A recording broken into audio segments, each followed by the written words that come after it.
Hey guys, Sean here and welcome to Testing Live. Are we calling it that? 2026 Testing Talk. That's what I've called it. There you go. Obviously not live for the full day because it's not on TV, so there's nothing really to watch along, but we are going to be live for every final hour of this week's testing, plus a little bit more because you know how I like to keep these streams going way too long. Yes, it's McLaren merch. I was watching you all in chat. The Mercedes shirt, the new one, which is not different enough to warrant another £100, by the way, is hung up there ready for another stream, but I've gone with McLaren today because they are the world champions, so it only seems fitting. Hope you're all well. We'll do some shout-outs in a little bit to get some comments and whatnot in chat, and I shall do some shout-outs, answer some questions throughout the stream as we always do. These are going to be very waffly, no real structure to them, but I'll run you through the times from the morning, the times as they stand now in just a moment, and then, of course, when the session starts on TV in about 24 minutes' time, we'll be able to look at some cars. And I tell you what, I'm not the most technically minded. You all know this. However, I've spotted a few things, and I'm quite proud of myself for spotting a few things. And then I went and read some analysis and was like, I did spot that, but apparently so has everybody else. So I'm less impressed now, which is typical me. Anyway, that's the spiel out of the way. All the usual stuff. Please do subscribe if you're new and drop a like on the stream. Greatly appreciated. And to all of you who've come over from the F1 word because you didn't know that I had a new channel because apparently I'm really bad at telling people things. Welcome. Great to have you here. And please do keep sharing the channel and get subscribing. Thank you to everybody for yesterday. We went through 1,000 subscribers. So we are now monetized. So now I can sponge off you all for money. I'm joking, of course. I'll do your super chats and your memberships in just a moment. But let's run through the morning times first of all, because there's a few surprises in here and some interesting quotes from Toto Wolff that are well worth running through in just a minute. So, Max Verstappen topped the morning session, 65 laps. As we say all the time in testing, it's the lap count really you want to be looking at and the talk from the teams rather than the lap times. But it was a 1:35.433 for him. Oscar Piastri, 0.169 behind, 54 laps for him. George Russell did 56 laps. He was best part of 7/10 behind, actually. Lewis Hamilton exactly a second off with 52 laps. Esteban Ocon 1.7 off, 63 laps. Arvid Lindblad did 75 laps in the Racing Bulls. Carlos Sainz 77 for Williams, 2.5 and 2.7 off there respectively. 3.4 off for Gabriel Bortoleto, 49 laps for him. Also 49 laps for Valtteri Bottas in the Cadillac. 3.7 off the pace. Lance Stroll 4.4 off, 33 laps. Franco Colapinto 28 laps, 4.8 seconds off the pace. Again, time doesn't really matter, does it? That was a medium tyre, by the way, for Max Verstappen. And actually, so far, he still tops the timesheets, but he's now gone through 116 laps. He's in all day. Norris in for the afternoon, 1:35.5, 7.5 tenths off. He's done 25 laps so far. Piastri, obviously, 54 this morning. Leclerc has replaced Hamilton, 44 laps. It really is a testing stream, isn't it? Look at all these numbers. 44 laps.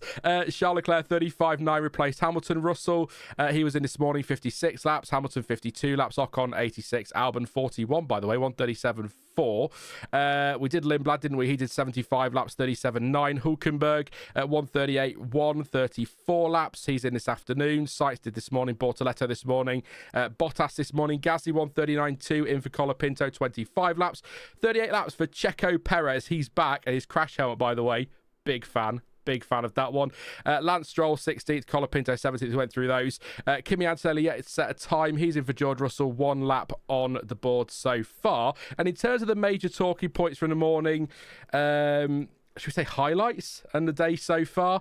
Verstappen fastest on those medium tyres. As I say, we have only got is it the C1, C2 and C3 this week? I believe that's right. I'll double check with Pirelli in a minute. And Franco Colapinto caused the only red flag when his Alpine stopped between turns 7 and 8, but rejoined later, ended up 11th in the morning session. And so far this afternoon, Nico Hülkenberg brought out a red flag, stopping on track before turn 14. That was about 1:30, just over an hour ago approximately.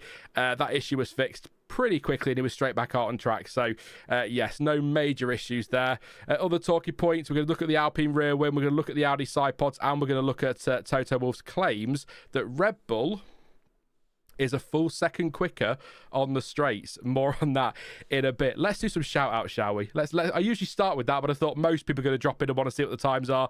So there we go. As always, by the way, no footage in these streams because of copyright The live time is provided by the amazing people over at Multiviewer for F1. Link in the description if you want to check out their app. It is free to download, but you will need an F1 TV access subscription as a minimum, and you can get all this access to the live timing, the data, things like that. So I have one complaint about Multiviewer, and it's not even Multiviewer's fault. It is the colour that's been chosen by the official F1 feed. I don't really think Audi needed to be in pretty much the same red as Ferrari. I thought Leclerc had stopped at turn 14 earlier, and it was Hülkenberg. So, I mean, if I could just read, ignore the colour and just read the name, but that would be too easy. Hey to Jay Bookie says, hi, Sean, I'm so glad you're back doing pre-season testing streams. Only wish you did it when I could be awake to listen to it. Are you still doing F1 Word? Need to know if I should unsubscribe from the channel or not. Obviously, I'd never tell you whether you should unsubscribe or not. I am still doing the F1 Word. I have realised in the last 24 hours that I probably need to do a little 3, 4, 5-minute video for the F1 Word just to explain what's going on. I assumed people would just see it in the post section when I posted the little update I did on the new channel, but apparently not. So I will maybe do something for that then to explain. But you don't need to subscribe. I will be back at the latest for the Australian Grand Prix preview. Might try and get back sooner. That is going to be work. This is going to be fun. This is my passion project. Tim says 1K. Let the fun begin. Hey, chaps. Hey, Tim. Hope you well, mate. Thank you very much. Yeah, 1,000 subs. Every milestone really counts when you've got a small new channel. It's great. Dave says, who's ready for cars to go vroom? Michael is sitting in his Bible waiting for my F1 waffle, and then corrects it to bib. I was like, fair enough. Kev says, okay, guys, what team swag shall we wear today? It's McLaren today. Michael went with Mercedes. Hey, Michael. Hey, Kev. I said hey to Dave. Didn't I? Hey to RC. Hey to Professional Moron. Says, yo, yo, yo, yo. Yeah, let's have a poll. Which merch does Sean love the most? Mercedes merch, although the stripes are greyer this year and a bit thicker, which I'm not as keen on, so I might just wear last year's one a lot more. Neelish says Audi's new side pods are cool. We'll have a look at that in a bit. Hey mate, hey to Annette. I think I've added you as a mod, Annette. I think I remember to do it, so haven't seen you for a while. Hope you're well and taking care of yourself. But what time is it over in your neck of the woods? Let me see if I can get this right. Is it 1:42? Because that'd be yeah, I think that's right. You'll tell me if I'm wrong. Hey to Alfie. Thank you very much to MD Productions 07 for becoming a member. Thank you very much. Appreciate your support there. We've got some things for memberships, and I'll get your name, hopefully, at the end of these streams and videos this week, so we can sort that one out. Hey to Ewan says, I think it is great for F1 that major car makers, Audi and General Motors, are having works teams in F1. We'll talk about that loads this next couple of weeks as well. I can't wait for that one. Hey to Lyle, member for 1 month, says, will Cadillac be as bad as HRT in 2010 as far as car performance goes? Does Audi get a podium this year? Does Hadjar get a podium or win this year? Thank you very much, mate, for your support as always. It's interesting, actually. I think it was Ted's podcasty notebooky thing that he was doing at the end of the Barcelona shakedowns each day. And he said something on the day one which caught me off guard. Something about, I can't remember the exact phrasing of it, but it's essentially there was concern that Cadillac wouldn't make it to Australia. Now, I don't know if that's something that was concerned from the last 3 or 4 months, or whether that's something that was concerned when they were first announced as joining F1. But it took me back a little bit, because I thought that doesn't... I'd not read that anywhere or heard that anywhere, so whether that was just some gossip that they might be a bit behind, I don't know. But hopefully they could do well. I hope they're not as bad as HRT, is what I would answer for that one, definitely. I hope they're not. They can't be much worse, can they? So there you go. But hopefully, if Cadillac can be, even if they finish last in the championship this year, if they can be challenging nose ahead, I think that's a good season, but a long old way to go. Thank you to Sad Mariners fan who's not from Grimsby. It says Max P1, we are so back. Thank you so much, mate, for your super chat. Really appreciate that. You can get your own super chats in by using the, is it still a $sign? It is at the bottom, but I'll always, throughout these streams, I'll always come to you in chat, so you don't have to, but if you want to support the channel, absolutely feel free. Helps me to keep these going. The longer we keep these going, the less likely it is I have to fall into the real world of employment again, which is... Well, I pity anyone that has to take me on. After 8 years of doing this, I can listen to anybody. Quizzes are quizzical, logic is logical, so test must be, says Alfie. I feel that's like a different conversation. And I saw one thing in there very, very quickly. No, it's not there. I don't disagree. I'm not going to read the comment, and I'm not going to read your name. I'll say it ends 2305, but I agree. It is testing, Jonty. Hello, Jonty. Jonty will be with me, by the way, tomorrow, and we're going to do, if it works, some livery ranking. We're going to poll you guys, and you can rank this year's liveries, probably towards the end of the session tomorrow, and then for a little bit afterwards as well. So looking forward to that one very much so. That could be a lot of fun. But he's with me tomorrow from 2:30. I will be live again on Friday. Jonty might be with me, but we're not committing to that because he's got some other things he needs to do. But otherwise, it'll be like this, me solo. Next week, live from 7 a.m. every morning, all the way through to 4 p.m. That is GMT, of course, for testing next week. I've got Stuart with me every morning from 8 a.m. And Jonty joining me from around 12ish every day until 4ish. So going to be a lot of fun next week. But Jonty and I kind of looking forward to tomorrow and Friday potentially, just to sort of get ourselves back into the groove, because it's been a while since we've done a run of streams. So yeah, very much excited for those. So we'll see what happens. But we're warming up. This is our shakedown. Let's call it that way. So let's see what happens in the coming days. But out on track at the moment, by the way, I've only got timing to go off. Norris down at turn 1, Hulkenberg up at turn 4, Albon just coming through turn 13. We've got Antonelli leaving the garage. Only one lap, by the way. I should say on the timing tower as well, the laps you see there isn't the number of laps they've completed in total. That is the number of laps they've completed on the tyre they're currently running, as Norris is top of the timesheets, by the way, on a 34.669, just to let you know. So, yeah, that's not laps completed. That's laps on that tyre, so we can keep an eye on the runs that they're on is my idea there. So, let's see. Let's see if that all works. I have put a little disclaimer at the bottom, but I'm sure that's going to confuse us loads. I can't put the total lap count in there because it's coding from multi-viewer, and there's no way for me to add total laps there. So I'll just keep you updated. So if you want to know a driver how many laps they've done today, just ask and I'll try and remember to spot it and we can go from there. But yeah, nice and chill, no stress this week. Slightly shorter streams, all warming up for next week. So get your questions in, get your comments in. I do just want to quickly read. I'll tell you what, I was going to do some technical stuff. I've got some stuff set up so I can draw on it and show you what I'm talking about. But we'll do that once we've got some track action so that people are less reliant on the timing screens. I think that's a good idea. But the big thing that's caught my eye, or my ear, if you like, today, were some quotes from Toto Wolff regarding Red Bull being a full second quicker on the straight. So I have pulled this paragraph directly from the race, so I'll give them a shout out there. So analysis of GPS traces of the different cars that have been seen by the race have confirmed how the Red Bull is clear of Mercedes in terms of the speed it is unable to unleash lap after lap on the straights, which is the result of it having a decisive advantage when it comes to energy deployment. Now, Toto Wolff said, this is a direct quote, they are able to deploy far more energy, Red Bull, on the straights than everybody else. I mean, I'm speaking a second per lap over consecutive laps. He went on to add that at the moment, Mercedes was unable to deploy its battery power in the same way that Red Bull could, especially over multiple laps, and then said, again, quote, on a single lap we have seen it before, but now we have seen it on 10 consecutive laps with the same kind of straight line deployment.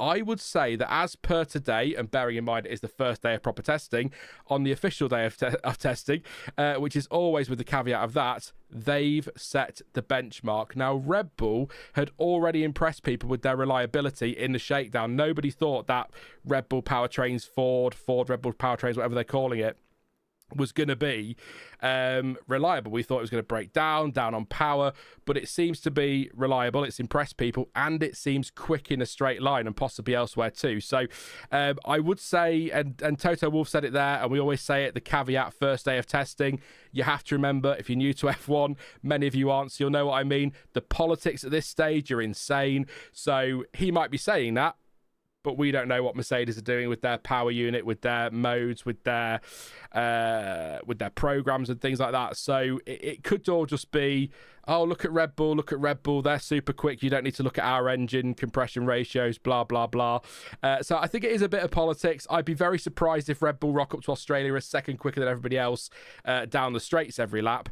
But it does look as though Red Bull are going to be more competitive based on the very small data set that we have right now, more competitive this season than a lot of people expected when we were talking about Red Bull last year. So that's good. If I don't want Mercedes running away with it. I don't want Red Bull running away with it. I want Mercedes, Red Bull, McLaren, Ferrari, everybody nice and close like last year. That's not likely, because it is a major rules reset, so we are going to get some big gaps in the field, but we want as many cars fighting competitively at the front as possible. So it's good that Red Bull have got it right at this stage, at least.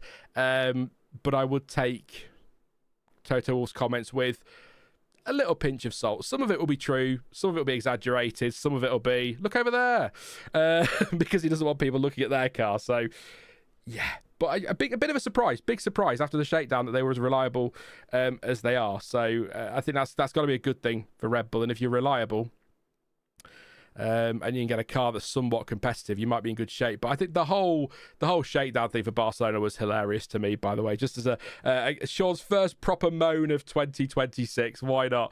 It wasn't broadcast, and we weren't allowed a lot of information because they were concerned about how it would look with these cars breaking down, and they're probably more reliable than we've seen in testing in years. The laps they churned out in the shakedown in Barcelona was ridiculous. So I don't really think there's any concerns there about reliability, but we'll see what happens. I don't want to rock up to Australia with a bunch of cars breaking down the formation lap, but hey, we'll see. So Sean, curious to know, does the testing feel more exciting than usual due to the big rules change and potential order shake-up, or just normal testing vibes? That's from Navi Pants. Hey mate, hope you're well. I wasn't feeling overly hyped this week because we're only doing the shorter streams, we can't really watch it. And then at about 2:20 UK time, so 10 minutes before going live, I suddenly got all giddy. So I think I am quite excited about it now. Very excited about next week, but I think the regulations change does make it more exciting for me because we don't know what we're going to get. You know, quotes like that from Toto Wolff last February, we're going to go, oh, well, there you go, Red Bull are going to run away with it. But quotes like that now, you're going, yeah, but how much of that is just him trying to deflect? How much of that is him trying to lower expectation or play the political games? And it's all, you know, everything we're seeing now. Verstappen was fastest this morning, a second quicker than anybody else on the straights. Lando Norris is now the quickest guy out there on the medium tyre. So, you know, take it all with a pinch of salt. It's just, I love testing anyway, but it is definitely, to answer the question directly, a lot more exciting when we get a big rules change. I don't mind so much like a small rules change. That still adds some stuff, but really excited by what we've got going on this year. Plus, I have to say, sort of to expand on that, the cars this year, and I've seen a lot of people use this phrase now, but I've used it a few times, they look like race cars again. You know, and I'm looking at chat, not the camera. I need to start looking at the camera again. I'm going to get a new camera, by the way, at some point, hopefully, for my 40th. Which is not that far away. God. Anyway, let's not get into that. I'm not handling it well. I know lots of you will be older than me, but I'm not handling 40 well, I can tell you now. Anyway, these look like proper race cars again. And I love it. They look really nimble. They look smaller. I know the part of that is down to the regulations shrinking the cars, but I think the tyres, the narrower tyres, do a lot of heavy lifting in that as well. And they just look so much better than they did last year, and so many intriguing things. And it's good to see so many teams going in different directions with certain things, which, like I say, we'll watch the very start of the testing when it starts being broadcast in about 7 minutes. We'll have a look at some of the cars on track at the minute: Ocon, Hülkenberg, Albon and Leclerc out there. We'll have a look at what's going on. Then we'll have a look at some of the tech stuff I've spotted that I've spotted, for goodness sake, and we'll have a look at that. But yeah, I just love the look of these cars, particularly when you look at that McLaren in the picture up there. It just looks like a proper race car again. I've just realised I haven't set the slides off. I did some little slides just to have some, there you go, look, some pictures of the cars. If it's a bit, I mean, it's quite small, so you probably won't be able to tell us, particularly on mobile, but if the pictures are a bit low res, they're not low res pictures. It's just for some reason when I changed the canvas size or whatever it's called in Premiere Pro, it just made them all really crap. And yeah, so sorry if they're a bit crap, but they're not really. Hey to AJ the mod says, good afternoon, chat. Good afternoon, Sean. Hope you're well, mate. Good to see you.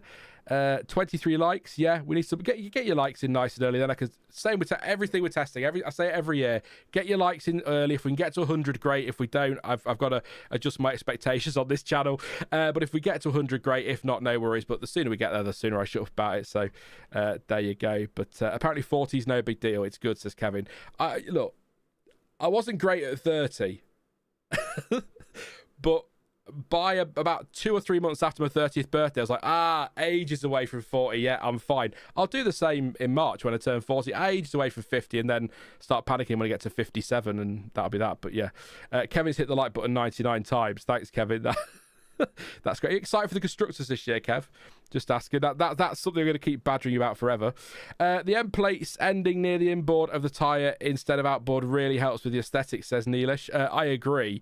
I am going to, like I said, I'll go and look at some pictures in a minute and we'll do some drawing on them. But there are a couple of bits I'm intrigued by and concerned about with all these end plates and bits flicking up on the front wings again now about what's going to happen when it comes to lap time if people start losing bits. So there you go. AJ says, I'm all good. Thank you, Sean. Arsenal about to win the Premier League and F1 is back. Loving life. There you go.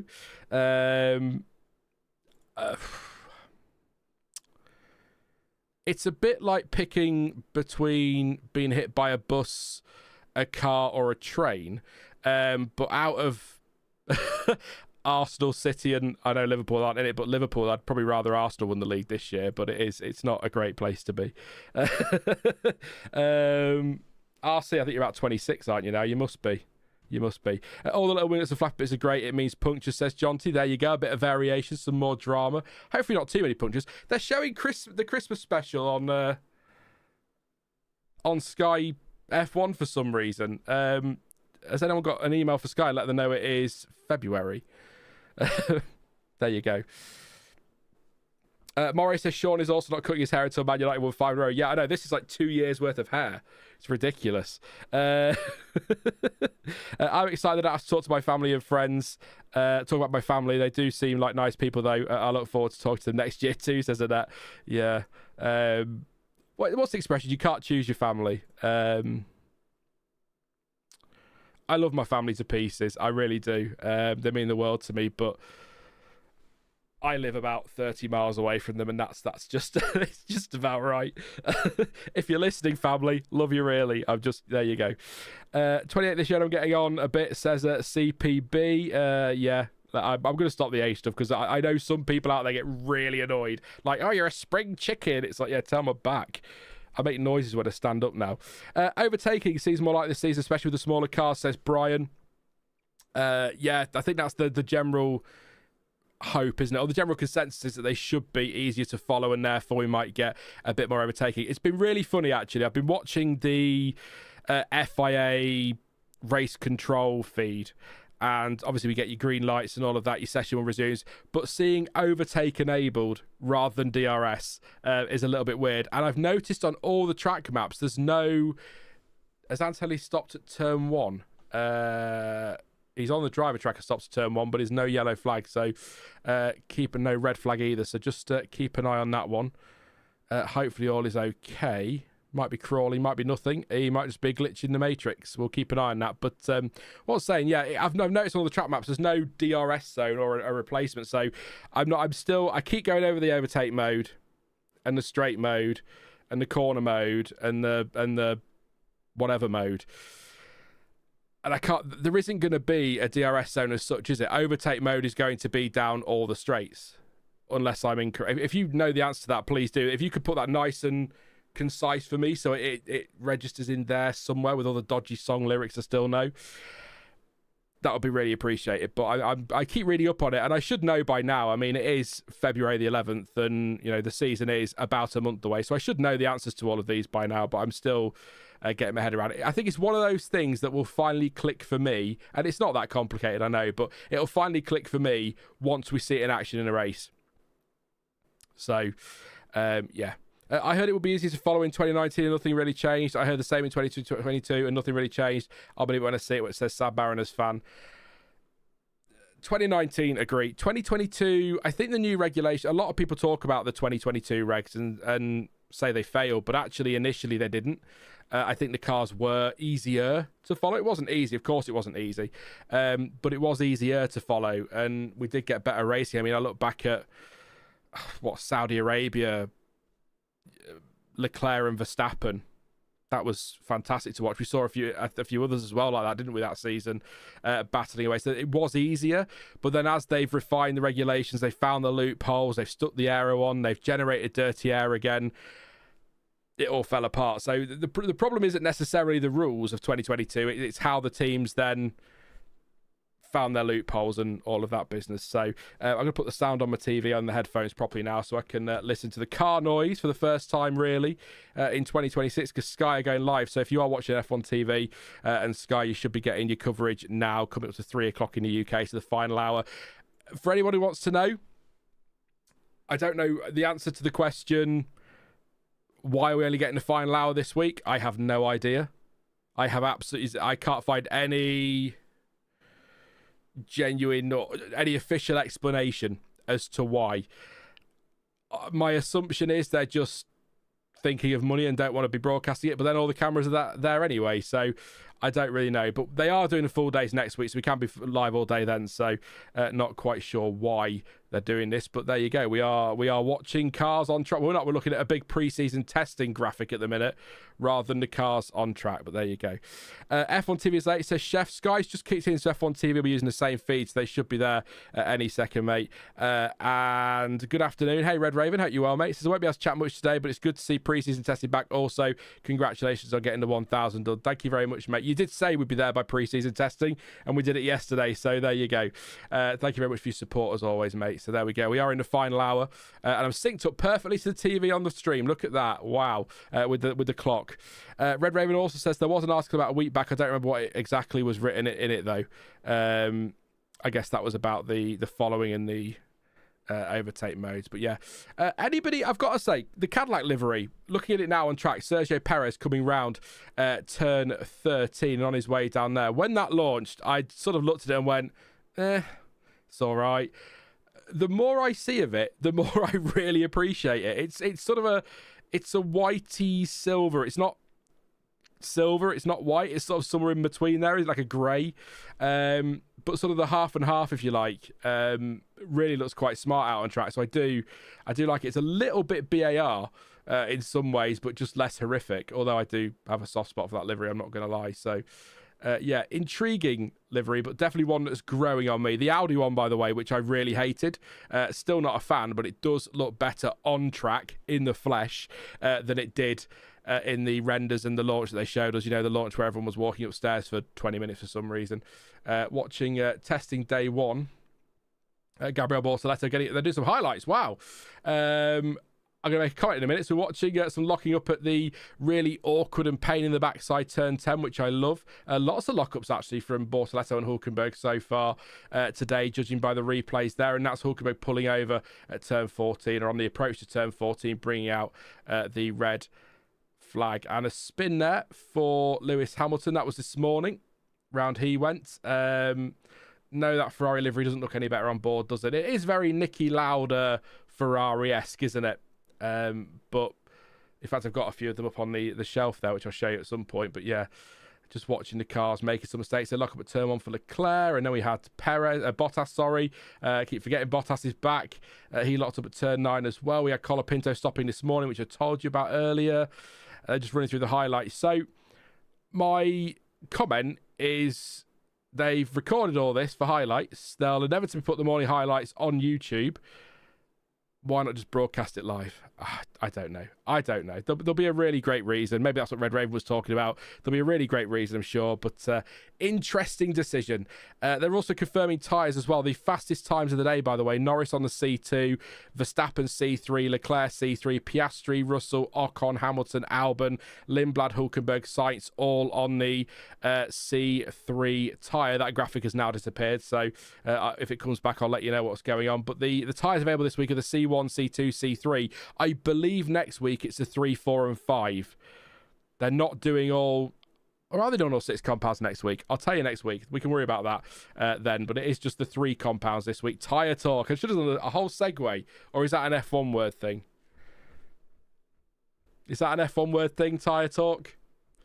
I think it is, isn't it? Where were we? Lindblad C3, Hulkenberg C3, Sainz C3, Antonelli C1, Bortoletto C3, then Perez was C2. Graphics disappeared again as we look at the rules and regulations for the new power unit. You know all that, so we don't need to go into that one. We look like pretty much everyone else on either C3s or one of the harder compounds. So when it pops up, we'll let you know.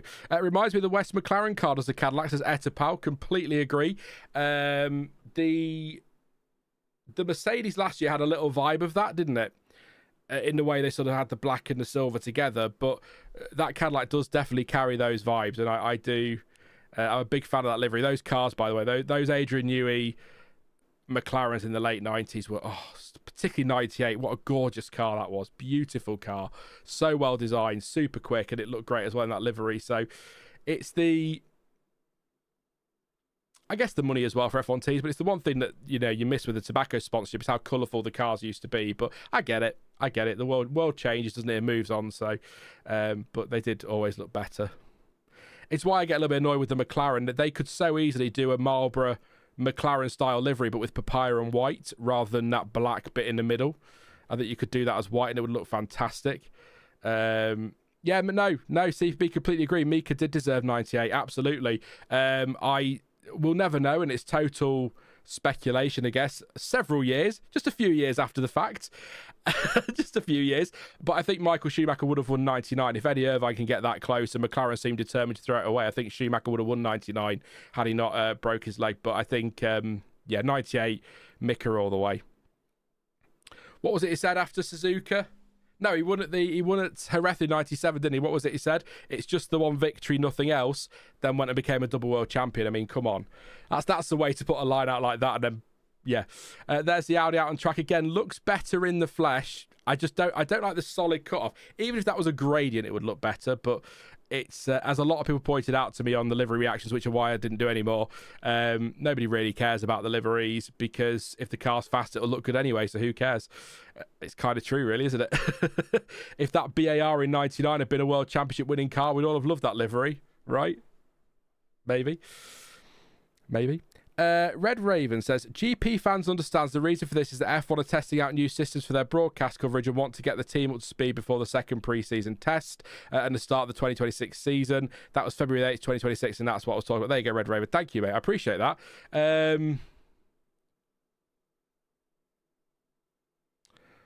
Yeah, I mean, it makes sense.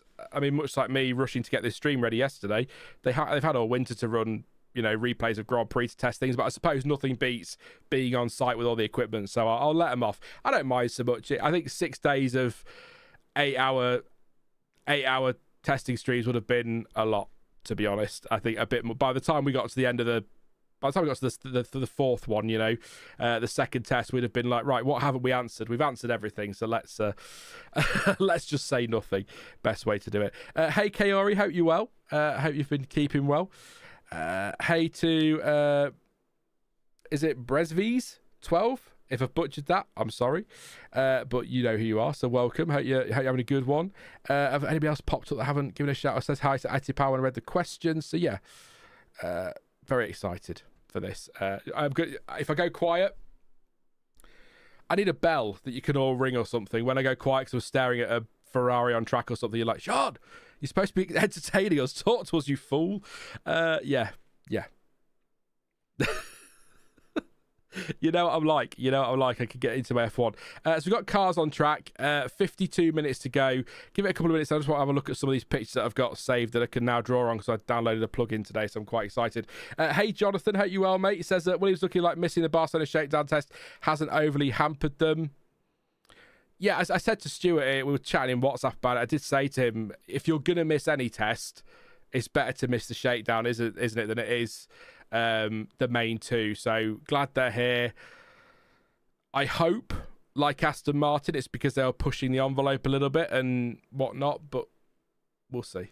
Ted Kravitz in the pits. I didn't download a whiteboard. That's a good idea, though, John T. I've got everything set up for the tier list. I need to send you a copy of that so you can put yours in so we can show everyone how they're wrong. But yeah. Is that so the time trial doesn't disappear for 80% of the races, Dave the Fish? Yeah, the new systems are, so they're just testing the systems to make sure everything works for a change. That happened quite a few times last season, didn't it, actually, Dave, thinking back? Quite a few times I had to ignore the TV tower and come straight back to multi-viewer because it wasn't running properly for watch-alongs. Just as a heads up, by the way, as we watch... I assume that is Leclerc passing Perez. It is indeed. Not really an overtake. God, that Red Bull looks good, doesn't it? Sat in a garage in that blue. Very Sebastian Vettel Red Bull. But I was just going to say, just so you're aware, at the minute race weekend content, a big lock-up down at turn 1 for Sergio Perez there, but he's okay. Flat spotted his tyre, though, I'd imagine. Yeah, the race weekend, so it's looking like there'll be the previews on the F1 Word as normal, qualifying watch-along over here, and then race reaction post-race. Obviously, you're not going to react to a race beforehand, are you, on the Sunday? Because I think I want to go back. I love you all to bits, and I really love spending Sundays with you, but I think I want to go back to watching the races and reacting to them rather than doing my B-Tech Crofty commentary over the race and not actually really watching what's going on. So, which is how it should always have been, but we're not going to get into why that changed. You can all work it out. The race reaction should never have been removed because that was one of the very few unique things on the channel. But whiteboard is an ABS plugin by... Oh, same person. Yeah, the same person that's done the... Well, I'll tell you what. I'll show you what I've done. Just watch to see what's happened with Antonelli. Out on track. We've waited all day to watch the cars on track, and now we've got a split screen already. So I'll do a couple, then we'll come back to the live timing. So this will disappear now. We're going to another screen. I'll disappear as well. Bye. Vanishing. So Sean's had his technical head on, and you know how good I am with technical stuff, right? So this is the 2026 Audi, and immediately the standout here is how different these side pods are, the inlets are, compared to what we saw in Barcelona. They are so narrow, it is actually ridiculous, okay? Very Mercedes zero pod, which I'm quite surprised to see. I know there was some talk that Red Bull might try it, but to see Audi go bold, I mean, why not? That is just so narrow. We'll look at the side pods a minute, sculpting around there. The other thing I spotted from the front, which I do want to ask you about in chat, because there are people here, John, you might know. Obviously, this here, this little bit sticking out there, highlighted in yellow, that is the side impact crash structure. The way that is there, I'll just circle it again so it's a bit clearer. There we go. The way that is there, could that be used in theory to direct, as an aero part, or is that forbidden in the rules? Because it's quite interesting to see that actually just sticking out a little bit there, which were the two things I spotted immediately on the Audi this morning. The tiny intakes there on the side pods, but also that really tasty bit of the side impact structure flicking out. And I did want, the thing I also wanted to mention, which I did touch on a little bit earlier very quickly, is all this here, on your front wings, all these end plates, and then we go around the other side, the barge boards. Are we going back to a period now where if you lose any of that at all, you're going to plummet 2-3 tenths of a second a lap and fall through the field? Because what we've seen, sort of the 2022 regs, if you lost an end fence, your pace wasn't really affected. Are we going back to the days where that's going to really hamper you in a Grand Prix? That would be an absolute nightmare for some teams. So I'm a little bit concerned about that. I really, really am. So I do wonder if that could be used as a net. That's the bit that obviously the side pod intake, but also I was really intrigued by the little bit of the side impact structure there that is flicking out. I did have another shot from the. So that's the side pod. that is a zero pod. You can see there's your intake obviously in there, and you can just see how I'm going to try and draw this, but I'm using a mouse and not a pen, so sort of see how well that sculpts around there. Probably even lower than that. It's almost to the floor. It's so tight around there. It's such an impressive bit of design, and there is the bit jutting out there that could be used an aero piece, I suppose. But yeah, I've got a new toy. Forgive me, I'm drawing on things. It's just the way I am. There you go. So I just think it's a beautiful looking car, and I thought they might play it a little bit safe, but they've really gone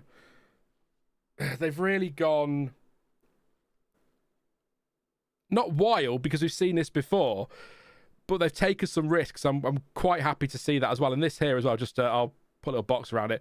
That's the other thing. If we start losing parts of these barge boards, how much, I'm calling them barge boards, how much is that going to be a detriment to people's lap times over the course of races? That is a big concern. One other thing, while we're talking about the Audi, that's it with its rakes. Not really much to say. Again, you can see the sculpting in here. It's just, I don't know why it impressed me. It just did. I don't know what I was expecting, but it looks really, really nice. The other thing that I wanted to just mention very quickly, we'll fly through this now, actually. A bit more of the sculpting there around the Audi. Front wings. If you're new to F1, this here is your front wing. Obviously, all of this. This is your top your top flaps, let's call that, I hate the word flaps, but I'm going to use it anyway. That is what it looks like on the Racing Bulls in normal mode. When they then go to their straight line mode, look how they just disappear. It's basically like a flat tea tray. It's ridiculous. You just see them poking out here, but that just goes completely flat.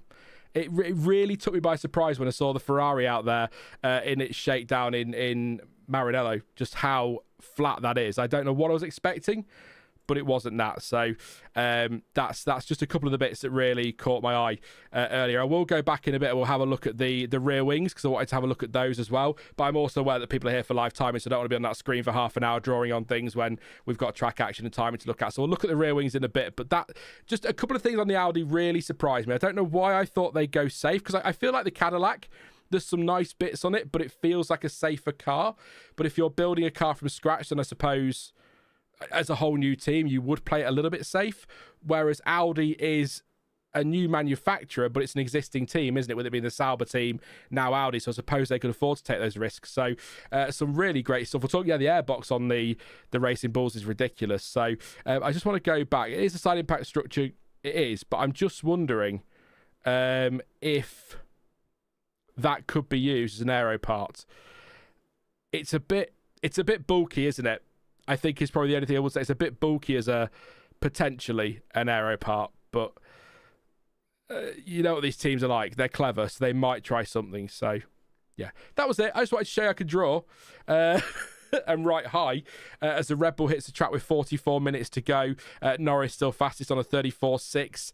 35 laps in total, 5 laps on these soft tyres at the moment, which is the C... hang on, where's Pirelli? Pirelli will tell me. I can't get to Pirelli, but they're on a soft tyre. There you go. Top of the Red Bull airbox, perfect for resting a cup of tea during a pit stop. It's completely flat, isn't it? Basically, which was a bit of a surprise. But just the biggest shock, the Audi was a surprise of the day for me. But it was second surprise of the day. We'll get on to the biggest surprise in a minute. But it's the fact that when they're in the their straight mode or whatever they're calling it, the fact the front wing just completely flat, almost completely flat, just surprised me. Again, I don't know what I expected, but it wasn't that. It's quite pronounced as a thing. I'm just wondering if Max might use it down the back straight here. He's not, or one of the back straights. He's not, no, unfortunately. So I'm going to put my fan on a minute. It's quite warm in here with the lights and the... Yeah, there'll be a bit of buzzing in the background. I just popped a fan on with the...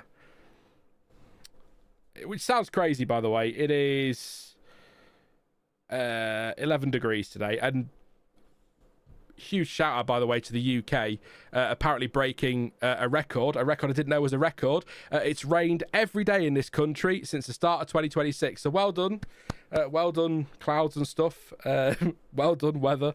You've broken a record. I think you mean Banksy there. Yeah, but I am Banksy. At least it rhymed with bank anyway. But afternoon, Sean. Good drawing, mate. Thank you, Ash. One of the things that I get a lot, or I got a lot of the F1 word is, we like listening to waffle, but we don't get enough tech stuff.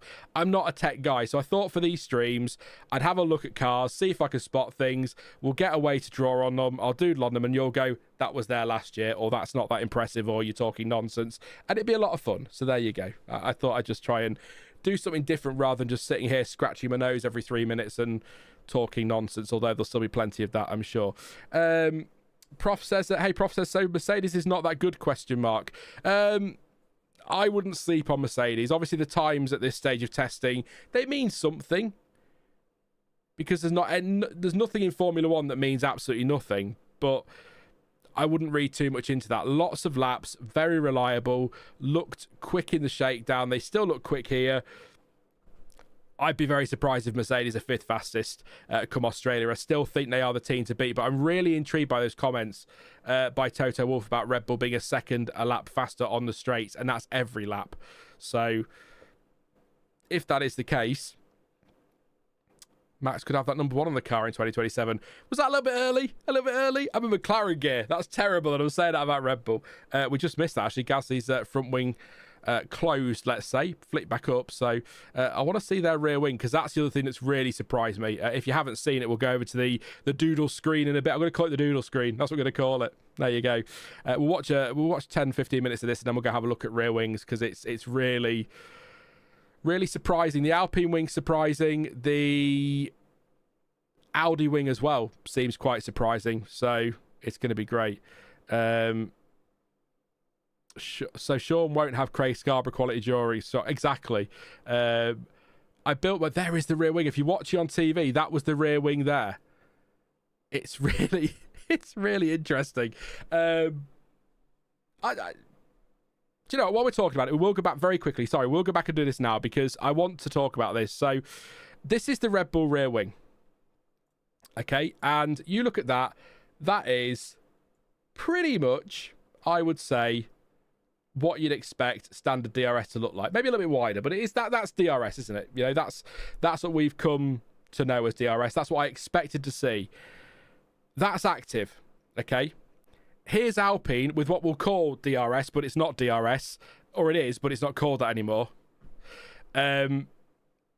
Open. That's theirs. Look at that. Completely flat. Absolutely completely flat. Unlike my line there.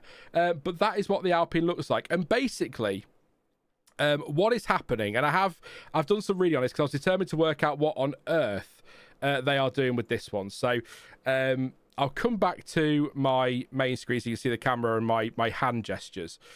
So usually, as you know, with DRS, your straight mode, your rear wing flicks up and opens and creates a gap. That's a really bad demonstration, but that's what it does.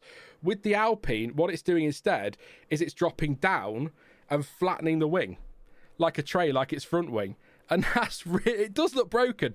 And it reminds me, just back to that image super quickly, it reminds me so much of the ultra drag rear wing that I go bang on about every single time we go to Monza that Williams tested in 1997. It's not low on the car, but it just looks completely flat. So the theory behind this, if you're wondering what is going on, the theory behind this is that with it being flat, there'll be less drag, because there's nothing there above, there's no top part of the wing to create drag, so less drag will mean higher straight line speed. So that could be a neat little trick that Alpine have come up with, and it may be one of those things that we may see copied in the future. So it really caught my eye with that rear wing, just how flat it was. So kudos, even if it's crap and doesn't work, thank you Alpine for trying something different. So it's just, yeah, they're the things really. Audi and then the rear wing on the Alpine were the big surprises for me technically. Yeah, from a technical side of point of view this week. So far, and we've only had one day. We've got 37 minutes left of day one, and already we've got some interesting stuff there. So it basically rotates down. You know, a normal rear wing under DRS will rotate up, whereas that rotates down. So it just, yeah. That's possibly, and it's not even great, that's possibly the most technical analysis Sean's ever done without somebody else writing it for him. Matthew Summerfield, Summers F1, writing that video I did last year on the F1 word, and me reading words I didn't understand, and I was like, that was the moment I thought I need to be reading more technical stuff. Even if I am just effectively copying what someone else is saying, at least I can learn things, so there you go. Anyway, let's talk driver market. No, let's not. So yeah, all I'm going to do during these testing streams this week, and we'll do. Stuart can offer you more of the technical analysis next week because he's good at that. All I'm going to do is spot things that I like, highlight them on the board, and then we'll talk about them in the stream, and you can laugh at me for my pneumatic fluid if you know, you know. That was dumb. Yeah, that is the technical analysis, John. So you go, I like using the word rotate, though. It rotates up as normal, but the Alpine one rotates down. So there you go. Like the Williams Walrus nose, I love the attempt if it works or not, says Alfie. Yeah, I mean, I wasn't a big fan of the Walrus nose then. In hindsight, looking back, it was a good-looking car. But what was the... Did Lotus did the weird... They had like two tusks, didn't they, at one point when we had the phallic noses if you recall, quite a while ago now. But they had one longer than the other. They one prong longer than the other. That was weird, but it seemed to work to a point for them. So, but try things. It's why I'm a little bit... I won't get into it today. We'll save this probably more for next week. But all this compression ratio talk, it's like Mercedes have found a way to stay within the rules and get more from their power unit rather than complaining about something the FIA have said on multiple occasions is legal. Why didn't you think of that yourself, Ferrari, Audi, Honda and co? It's coming. You know the Ron Dennis line that's coming. Rise to the technical challenge. Stop complaining to them and protesting about everything. Rise to the technical challenge. Crack on. Anyway, we'll talk about that more next week. So, no offense, one more willing to bet you'll use that whiteboard tool for tic-tac-toe testing day 3, hour 6 or so. I hadn't thought about games. I thought this would be good for tech stuff, but you've got a great point, Red Raven. And let's see how delirious I am by next Friday and how many times I draw rude things on there. Yes, we should, Ash. We should draw some Robot Wars designs. Yes. And why Tornado cheated. But that's a question that's on the wheel. Next week, by the way, I will come to a chat for your question in a minute, but next week I've set up the wheel of names thing, but I've just loaded it with questions that you've all been asking in the community section and on social media, and we're going to spin that at random times during testing next week, so we can just answer random questions. We've got all sorts on there, from predictions, technical analysis, thoughts on F1, history of F1, but we've also got Robot Wars on there, stuff on birds, just so many random things, and that's why I love the all-day streams so much. Not that I don't enjoy this, but I really love the all-day streams because we do go a bit mad. But F1 Picture could be good, yeah. And I will send you the link, John T. Message me on thingy, yeah, later, and I'll send you it straight after the stream because it's really handy and really customizable as well. You might need to update your OBS if you're using OBS because that was the issue I had with it. I was on the wrong thing. C3 tyre is the medium then, so that means that we see. Right, that's it. That's it, everyone. I'm going to Pirelli. Sorry if I hate typing on screen. I just always do because I always start ignoring you all. So let's have a look. Tyre available for pre-season testing. So here we go. The 11th to... Yeah. So the 11th to 13th, which is this week, they've bought the C1, the C2 and the C3. So the graphic you're seeing on Multiviewer is incorrect. There isn't a soft compound. So the soft on the timing tower is the C3, but that is actually a yellow marked tyre. The yellow marked tyre on the timing is a C2, which is actually a hard compound.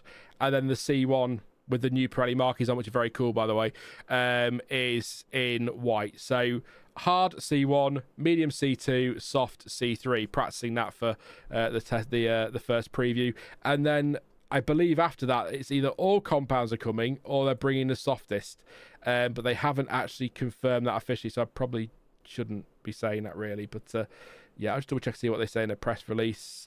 So the Sakhir C1, C2, C3 for the first pre-season test. Oh, they have. So for the second session, 18th to 20th, next week, the full range of compounds from the C1 to the C5 will be available. Rest in peace, C6. We barely used you. I said that in a video, didn't I, at some point? But yes, that's there you go. That confirms that. So that read it as C1 hard, C2 medium, C3 soft. But if you're watching on TV, the yellow is the soft for some right. Whatever. They've got tyres on. Thank you to Valentine for a super chat. Thank you as well, by the way, mate. I'm sure it was you for your super thanks on a couple of the videos in recent weeks. Really appreciate that support. It says if Red Bull or RB starts among the top 2 to 3 teams, I'll cry from joy. What do you think the odds are, Sean? I mean, look, Sam Mariner's fan, being Larry, says 50-50, either they are or they aren't, which is true. But I would, based on what Toto Wolff is saying, pinch of salt as always, based on how reliable they looked in the shakedown, the fact that although Lauren McKees is sort of trying to play things down a little bit and say, look, we might struggle early on. We have to struggle, as Ruben Amrin would say. Anyway, let's not get into football. Not today. That can wait until we go delirious next week. I think they've got a good shot of being sort of top 2 or 3 cars. And I've always said, I said it a lot last year, if Max Verstappen has a Red Bull that is a top 3 car, he will win races in 2026. So I think there's going to be a little bit of disappointment this year in the pecking order. I'm hoping that Alpine are the dark horses, and they might surprise us. But I wouldn't be at all shocked if we end up in Australia in what? Is it less than a month's time now, isn't it? Under a month away from the Australian Grand Prix, and the top 4 in some order are the same as last year. So, you know, McLaren, Red Bull, Mercedes, Ferrari in whatever order. I wouldn't be surprised at all. So, but just looking down the straight of that McLaren, it's just such a nice looking car. So is the Red Bull behind it. And they look like proper race cars, as I said earlier. So I'd be surprised if Red Bull are. That I know there were some rumours back end of last year that one front running team had got it so wrong they were going to plummet through the field. A lot of people jumped and said that was Red Bull. I'd be surprised if anyone's got it spectacularly wrong. They've been working on these cars officially for a year, unofficially probably a bit longer. So yeah, there is a lot of black on the McLaren. I admit that. I don't like the nose being black like that, but again, I think you could do a proper Marlboro McLaren livery with the papaya and white rather than the black, but it's a livery.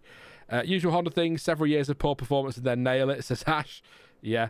What are the track temps today, by the way? It says Navi Pants. Track temp 25.3, air temp 25.4. That's now though, isn't it? So yeah, the sun's gone down, so that's why that'll be pretty level there.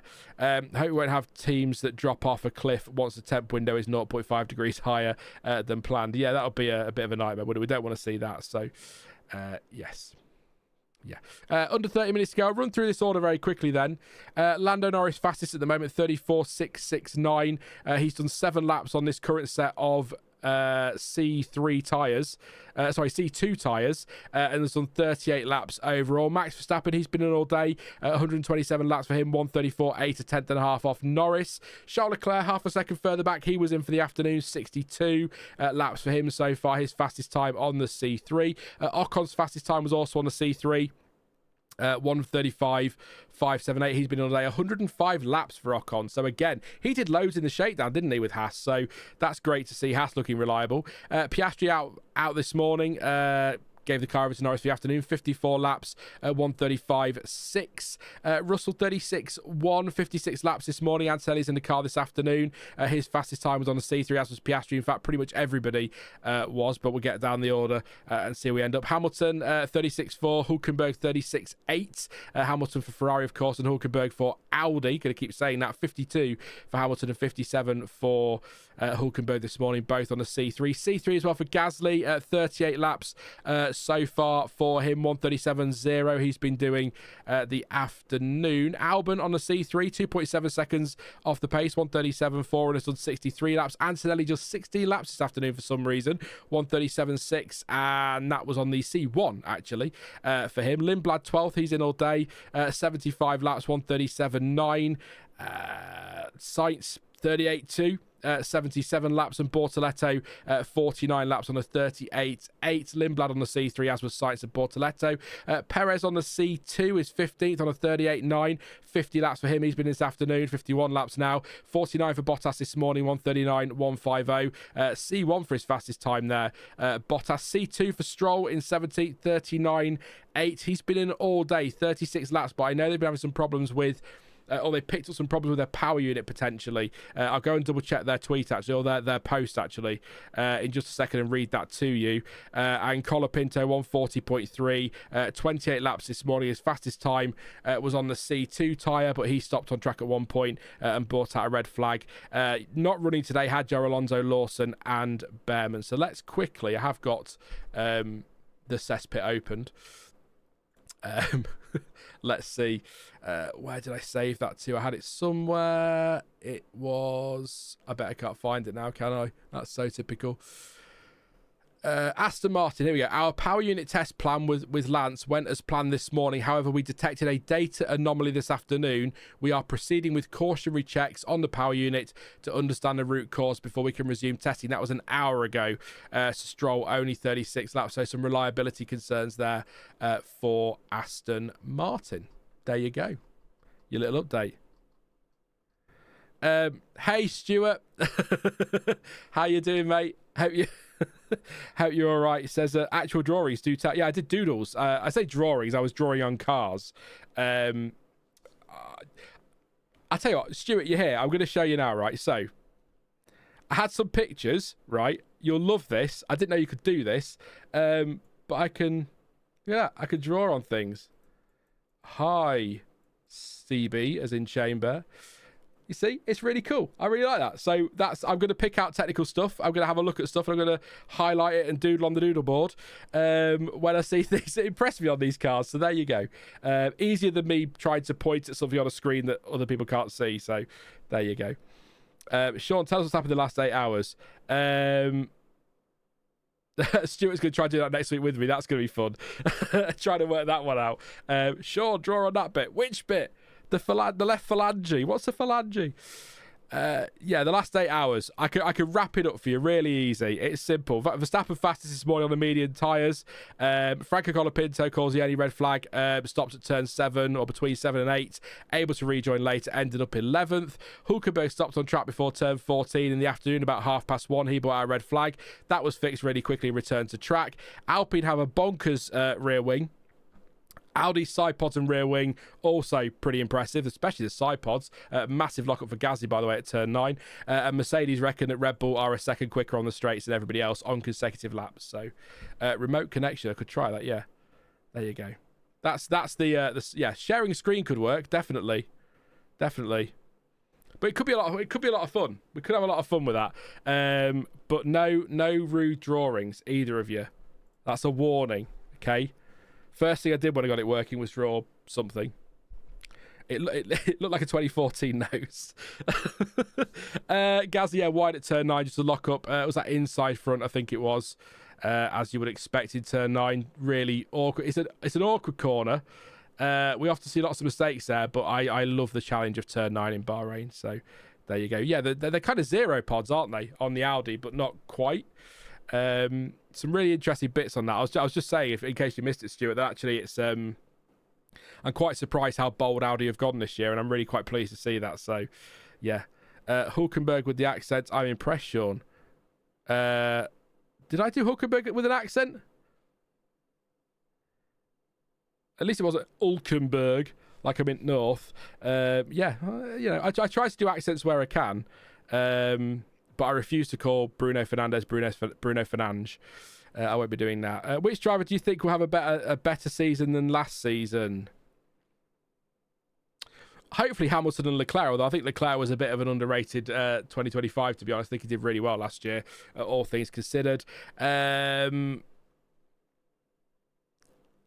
think about that because I've not really looked at that yet. I maybe Sainz will have a better start now that he's bedded in, so that might mean he ultimately has a better season because he has a full season rather than sort of the way that Williams went last year with half good for Albon and half good for Sainz, maybe. Antonelli, I think, will improve now that he's got a season under his belt, so I'm going to put him as a better season as well. So, yeah. I hope Hadjar is better than every other number 2 recently. I'm going to drink on stream. If I dribble this down my front, I'm so sorry. Carl says, I was wondering where it was. I have Apple TV. How Apple didn't see tested this morning. I was like, what the hell? Yeah, it's just the afternoon, the final hour of every afternoon, which is why I'm going to do these final hour live streams. I say final hour. We'll go live half an hour before, do the final hour, then probably stay for an hour afterwards because you know what we're like. I can't stop talking, so yeah. Yeah, I'm not happy with the fact that the minimap is red for Ferrari and for Audi. Honestly, but there you go. It's a decision, but it's not something that multi-viewer controls. That'll come from the F1 timing. So please do drop a like, by the way, if you have popped along to the stream. We are at 67 likes, and there are where are we? 307 of you here. Thank you so much for tuning in. Please do drop a like and subscribe as well if you're new. Live tomorrow, 2:30 p.m. GMT with John T. I think he's in from 3. He might come in earlier. I'll ask him later. And we're going to do some livery ranking as well as watching the final hour and doing some doodling on the doodle board. We'll also be live on Friday. I'll definitely going to be me. John T might be with me Friday, same time, 2:30 p.m. GMT. And then next week from 7 a.m. until 4 p.m, we're going to be live all day, every day for the final test of 2026. Stuart joining me 8-ish till 12-ish, and John T joining me 12-ish till 4-ish every single day. So very much looking forward to next week, especially now we can draw silly things at each other. So it's getting quite exciting. So we'll do the livery ranking tomorrow, George. I'm struggling with it, to be honest, mate. A favourite, because I've got a few. I love the Red Bull. I'll say that for now. I'll give you a little answer, but it may change when we do the livery ranking tomorrow. But I do love the Red Bull livery. It's very Vettel era, I think. Sort of the RB8, RB9 era. I don't know if you can see it. I don't know if that'll focus on camera, but sort of that kind of era. And that's a very pretty car. The Infinity, not without the purple, basically. It's just a very nice deep blue. I'll put it back on the shelf later, but yeah, I do like that livery. And actually, to be fair, the Racing Bulls livery as well. But yeah, next, are you going to be here for all of it, Annette, or have you had enough of those those days where you were with us? I think all night in Australia. That was epic. I think one of for the first few years we did them, you were here all night, and your family thought you were mad. I think you said at the time. So that could be fun. But yeah, we've had a lot of gloss. Exactly, the gloss comeback. So much gloss, which is what we want to see. We want these cars to shine. Nothing beats a glossy Ferrari. So there you go. I'm just trying to think what colour could you do Audi on the timing tower, because they've gone red, very close to the Ferrari red. In fact, I think pretty much identical. They could go grey, but you've already got Haas grey, and Cadillac grey. So, I still think, by the way, Alpine should be pink. I will say that. Awesome, Annette. Looking forward to it. You can wind me up towards the end of the week and try and rein me in a bit as well. Could be fun. I love that typo, Stuart. I really, really do. But yeah, I just think, I don't know, a pinky colour, I suppose, red and whatever. But not again, Navipats, not missing the bare carbon fibre at all. Wasn't good. Ted Kravitz in the pit lane watching Williams practice their pit stops. I hope they're quicker than that in the races. Do these cars... Here's my question for chat then, and then for the last 20 minutes of session, we'll watch it and we'll see what's going on. But one quick question for you. From what you've heard today and in the highlights from the shakedown, do these engines sound radically different to you? I'm not going to tell you where I stand. Do they sound radically different? There's a lot of talk. People go, oh, look how different the cars sound. I don't like it. They're this, they're that. I just want to know, yes or no, do they sound radically different to what we had before? That's my question. I'm not going to look at chat because I don't want you to think you're swaying my position, and then I'll look at it after I give a position. I'll just let it scroll up and do its thing. I have a view on this. So, yeah. That question has come out. That's fine. Absolutely fine. But yeah, we've got what we look at. We've got Lando Norris coming through turn 12 and 13, catching the back of Kimi Antonelli. Will we say that much this year? The fastest sectors, by the way, Verstappen sector 1, Piastri sector 2, Norris sector 3. That is across the whole day, of course. So, in theory, afternoon sectors should be quicker.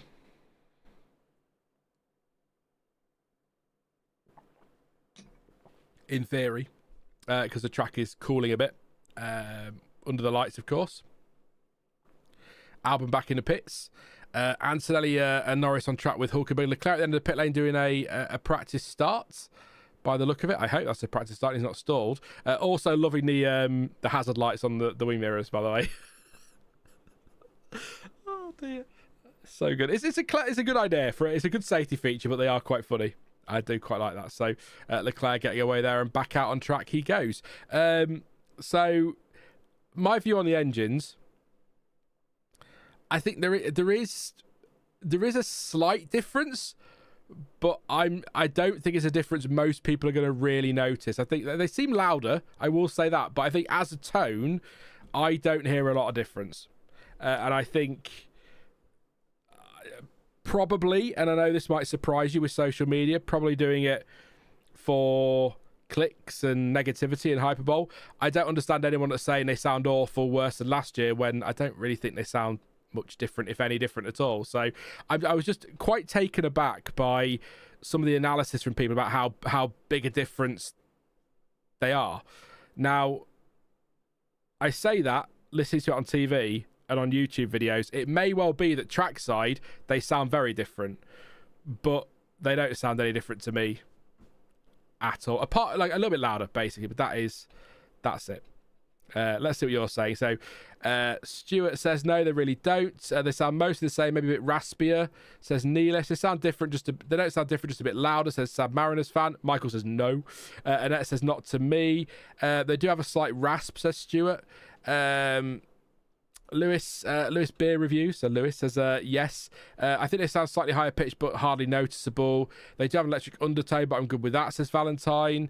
I think they sound fine, actually not terrible, says Marta. Hey Marta, hope you well. Neelish said the biggest changes in downshift cadence and high revs to counter turbo lag. I did hear some turbo whirring earlier, or that seems to be louder. Is that because the MGUH has gone? Will that have impacted that? You know what I'm like with technical stuff. The ICE is the same, yeah, absolutely. It's hard to tell from the TV feed, but Ted from Sky said they were louder. Like I said, I think if I went to Silverstone this year, or any race this year, it won't be abroad, but I think I probably would notice a difference. But on TV, it's difficult to really hear a huge difference. There's definitely something, but it's not anything that I think warrants tons of posts on social media going, oh, they're ruining the sport. Oh, they sound terrible. Oh, my God, what have they done? And you're like, what? Nothing. Chill, Bob, 74928. There's no MGUH, so they are probably revving harder in slow speeds. That could be the turbo whir then, maybe, that I'm picking up on there. But, yeah. I pray every night they bring back the V8s for the next engine rules, says George. They're flirty with the idea, aren't they, of bringing back a V8 or a V10 with fully sustainable and maybe synthetic fuels. If it's doable, why not? But in my experience of watching F1 for the last, I started in 92, where are we now? 34 years now plus. Usually when we have progress, that progress doesn't tend to get undone. That said, we did have the biggest rules change in F1 history in 2022, and we've completely reversed all of that. So maybe they will. I don't know. But I do find it funny, actually, that we've got these two major rule changes, both being billed as the biggest in F1 history within, 4 years of each other. Yeah. Yeah, sorry, Kev. I've always done that. It's a slightly adenoisy, whiny, moany. The sport's basically rooted since 2005 or whatever. Facebook was invented for the whiny people. So one thing that I decided to towards the back end of last year, Red Raven, as something that I'm determined to do this year, is I'm spending less time on Twittex and things like that. And I'm finding I'm enjoying things in life, but also in F1 a lot more, because the noise isn't there. I pick the things I want to go read, I'll read up on it, and I don't have to listen to people just whittering and whining over absolutely nothing. Particularly on Twittex, because it is just bots. Sometimes it's a bot as well, but that's what I'm doing. So, yeah, thank you, Chamber. Stuart, as a Chamber. Thank you, Stuart. Yeah, we hit 1K yesterday because I decided to share the channel on the F1 word, and everyone went, I didn't even know you got a new channel. I was like, oh, I've been telling you, but anyway, obviously just not loud enough. So yeah, a lot of people came over, so I appreciate that. Welcome everybody if you are joining me for the other channel. And just to confirm again, I'll say it again, the F1 word is not dead, it is not disappearing. I will be back no later than the Wednesday, I think, before the Australian Grand Prix, with the Australian Grand Prix preview and tyre talk. Don't worry. And there will be videos throughout the year as well. So I'm not abandoning it. I'm just getting this off the ground and enjoying a bit of time over the winter just to breathe and just take it easy a bit, really, is what I'm doing. So yeah, that's why. It's not dead. It has been over 2 months since I uploaded there, but that's just because I needed to decide what to do with it. Yeah, there you go. Absolutely, Stuart. This is, if you want opinions and you want waffle and you want fun, this is a place to be. If you want previews, tyre talk, news roundup style content and some of the listicles, dealing in fact, the F1 Word is a place to be. So, and if you want both, subscribe to both. There you go. There you go. But this is the passion project, hence the doodle board, hence all the money I spent on merch. This, my Ferrari polo shirt, my Mercedes shirt, and that Red Bull shirt. So that's four. Is that 4 t-shirts? Yeah. 320 quid. You wouldn't believe I lost my job, would you, in November? There you still did it, but there you go. Let's get some questions in then. We are into the final 10 minutes. We'll keep an eye on this one as we've got Watchalong come to the line on the C3 tyre. Currently sat P4. Over the line he goes, 35.553. That's his theoretical best, sorry. 36.065, sorry, I read the wrong thing.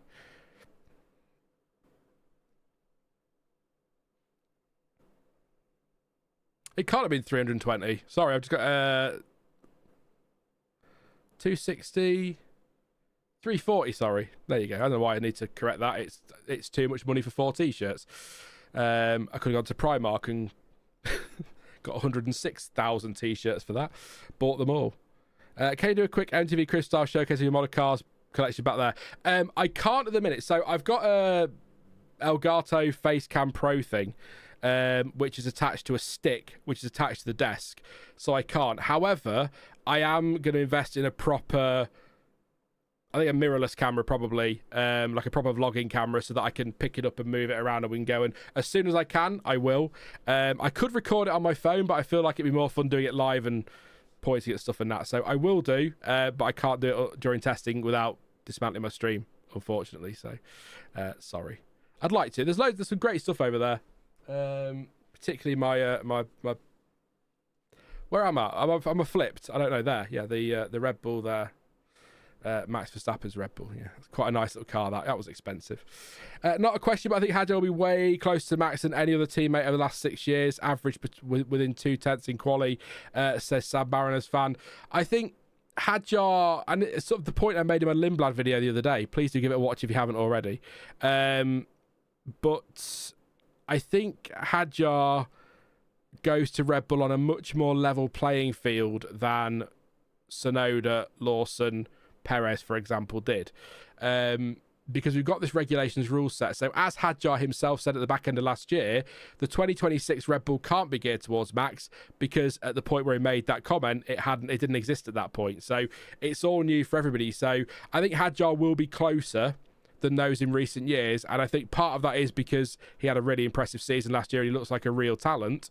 But I think there is also an element of, without trying to take anything away from him, please don't think I'm doing that, I really like Isack Hadjar, but I think an element of it will be the regulations rule set is a bit more of a level playing field. So yeah, I hope he's the one. And for Red Bull's sake, again, as I said in that Lindblad video the other day, they need Hadjar and Lindblad to work, because if Verstappen decides to bog off at the end of this year, what are they doing then?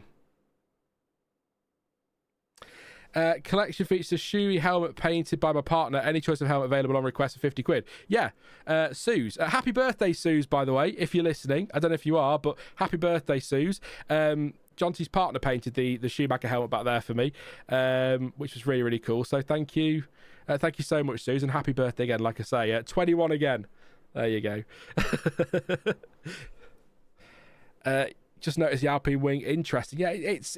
I'm going to use my phrase again. You know this, Stuart, but normal DRS, which is what the rear wing opening like it does normally or used to do, whatever they're calling it now on Verstappen. It's rotating up, whereas the Alpine one is rotating down, and you sort of it looked. I thought it was broken when I saw the picture on XPB.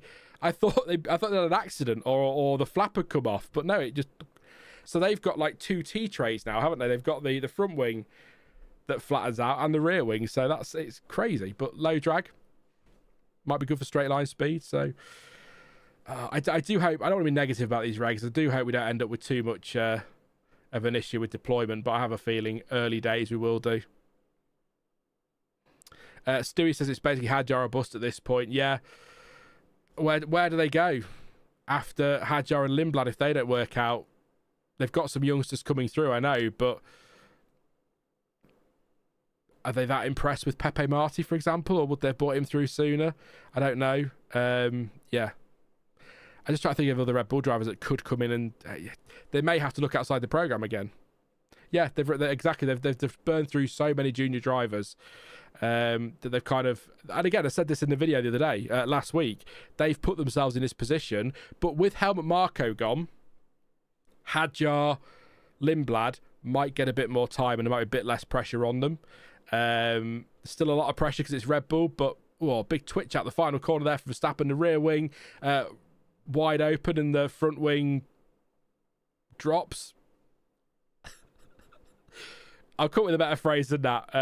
But yeah, he goes over the line. Not a bad in the purple first sector, by the way, on his last lap. 34.798 and did improve overall and got a bit closer to Norris, 0.129 off.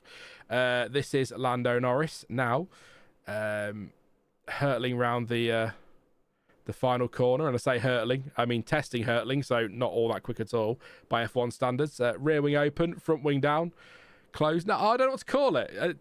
Straight mode activated. God's sake. I preferred the phrase DRS. It was just easier. Because it is, correct me if I'm wrong, it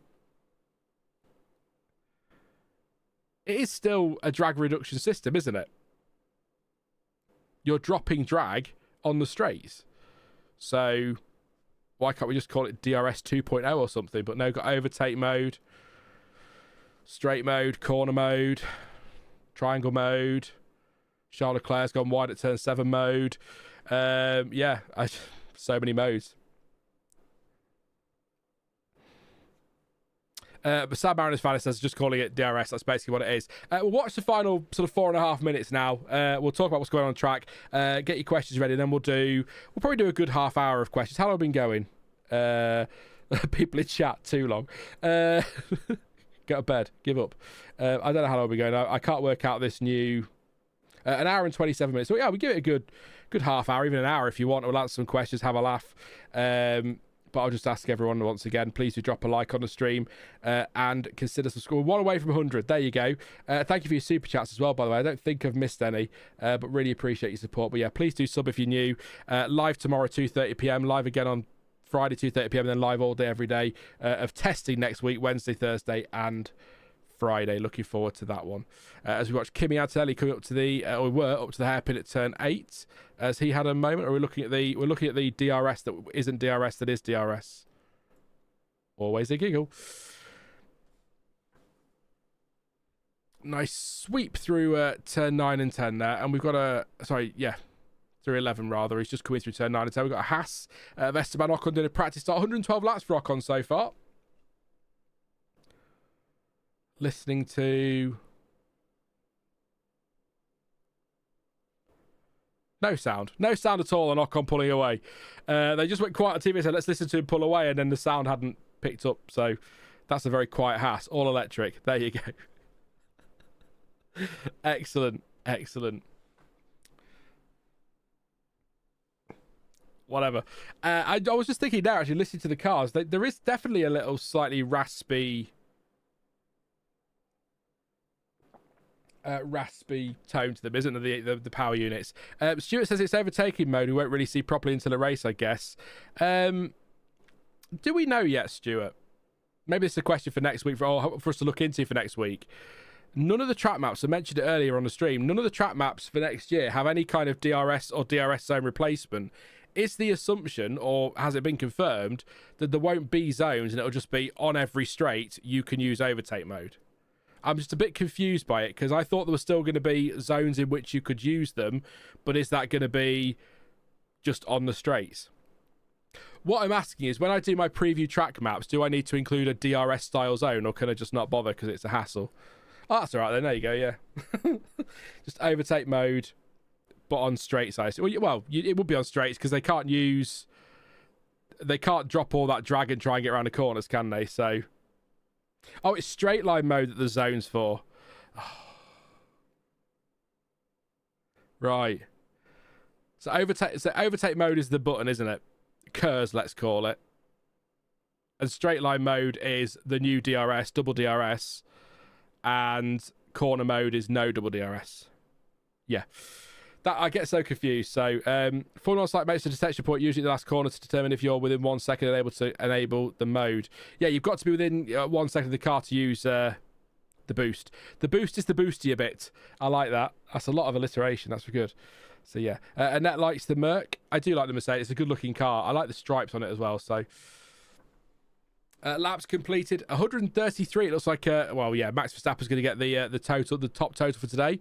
That's the column I like to look at more than anything in these early days of testing. So very much excited to see whether we get some lap times next week that might be worth a raised eyebrow. But at this stage of testing, I'm not going to get too excited by 134.6s. Although we are pretty much are we about at the times we were for the first test last year? I think I read that somewhere. Don't quote me on it. I'll have a look tonight and tomorrow before the stream tomorrow afternoon so I can confirm that. But it is worth. I mean, look, even if we got some great times in the next couple of days or next week that make us get a bit excited, we're not going to know any pecking order until Australia. And the same with anything. That then changes a week later because China's a completely different track and it's a sprint weekend. Then you're going on to Japan, which is a totally different track again. Then you're going to Bahrain and Saudi. Yeah. There's a lot of variables in the early season, as it tends to be. That is the checkered flag. Has that worked? Have I put the checkered flag out? There you go. That is the end of testing day one, the final hour of testing day one, I suppose. We'll run through the times and laps once everyone's back to the pits. But yeah, that was not too busy earlier in the session, sort of as you'd expect. But towards the end, we got quite a few cars out on track. 2, 4, 6, 8 cars out on track in the end. So good to see. Antonelli will get his lap in. Does a 138.9. Ocon was first car to take the flag, if you're interested. No worries, Stuart. See you tomorrow, mate. And looking forward to next week as well. Should be good fun. Lots of waffle. Make sure you got plenty of tea and coffee.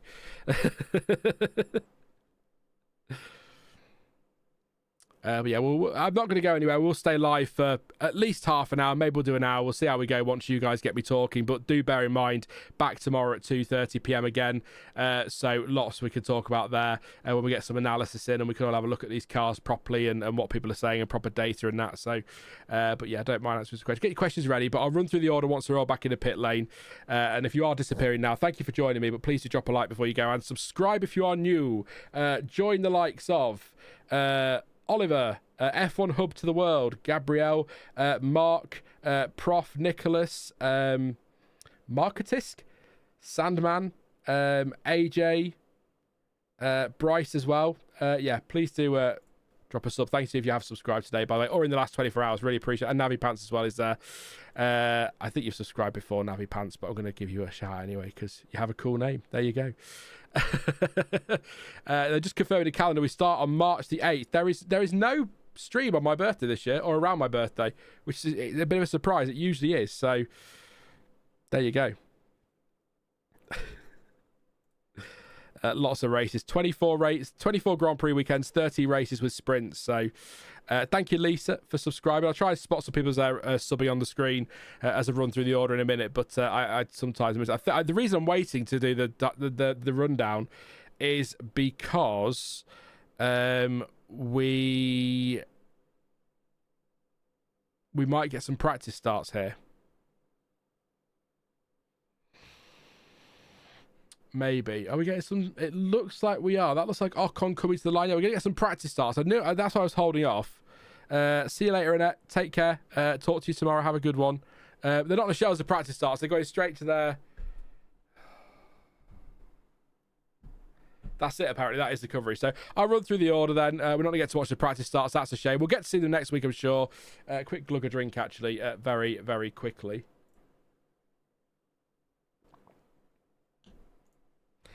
Drinking on stream. Things have changed, haven't they? There you go. So, Lando Norris ends day one of testing in Bahrain at the top of the timesheets with a 1:34.669. Did 57 laps in the end in that McLaren. He was as well. I will just rewind the official one so I can actually get the actual tyres. He was on the C2 for his fastest lap as well. Max Verstappen 1:34.798. He did 136 laps. He was in all day. Norris just in the afternoon, so he takes the trophy for most laps today. That fastest time was on the C3 tyre. It was a C3 tyre for Charles Leclerc in third as well. 1:35.190, 79 laps. He did the afternoon. Ocon was in all day, 115 laps. His fastest time, 1:35.578, was set on the C3. C3 for Piastri as well for the 35.602, 54 laps. 56 for Russell, 1:36.108 on the C3 tyre. 1:36.433 on the C3 for Hamilton. That was a lot of threes, wasn't it? 52 laps for him. Gasly, 49 laps, 1:36.765 on the C3s. Nico Hülkenberg, 9th place there for Audi, 1:36.861, 73 laps. He only did the afternoon and he set his fastest time on the C3 type. It was C3 as well for Alex Albon on a 1:37.437, 68 laps for him. Antonelli only did the afternoon. Albon only did the afternoon as well, by the way. 30 laps for Antonelli, 1:37.629, but that was on the C1 tyre. Arvid Lindblad, a 1:37.945. His fastest time was done on the C3. He did 75 laps. He was in the car all day. Didn't see much of him though, so we'll check Twitter in a minute and see, or social media, and see if Racing Bulls have said anything about that. Sainz did the morning session, 77 laps for him, 1:38.221. That was on the C3. Sergio Perez was on the C2 for his fastest time of a 38.828, 58 laps for him. Bortoleto did the morning session, Perez the afternoon.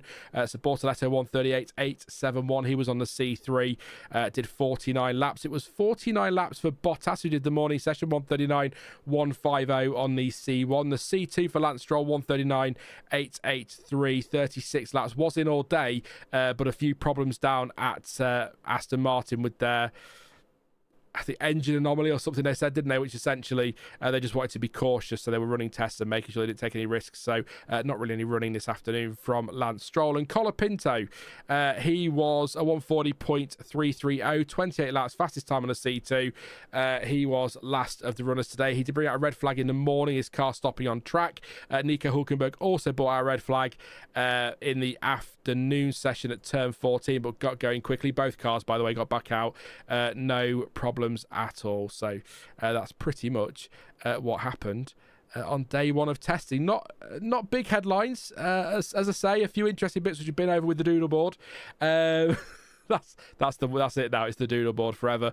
But also, just bearing in mind Toto Wolff's words, pinch of salt as always. Red Bull a second quicker than everybody else on the straights, according to Toto Wolff. So, like I say, pinch of salt on that one, but it'll be interesting to see what happens in the coming days, weeks, and actually, really months. But yeah, that's your running. So if you are disappearing, thank you so much for popping along for the testing streams. I'll stay live until at least 4:30, so another 25 minutes. We'll answer some questions. We'll do some speculation. And if you are going, thank you so much. Don't forget to subscribe before you go and drop a like. And I'll be back tomorrow at 2:30 p.m. GMT for the second final hour watch along stream. What have I called it? I've forgotten what I've called it now. Something to do with final hour watch along testing day live, and then next week we're live all day, every day, Wednesday, Thursday, Friday for the full day. I will have John to me tomorrow as well, so it won't just be me waffling away. I'll have guests as well, so it's gonna be fun.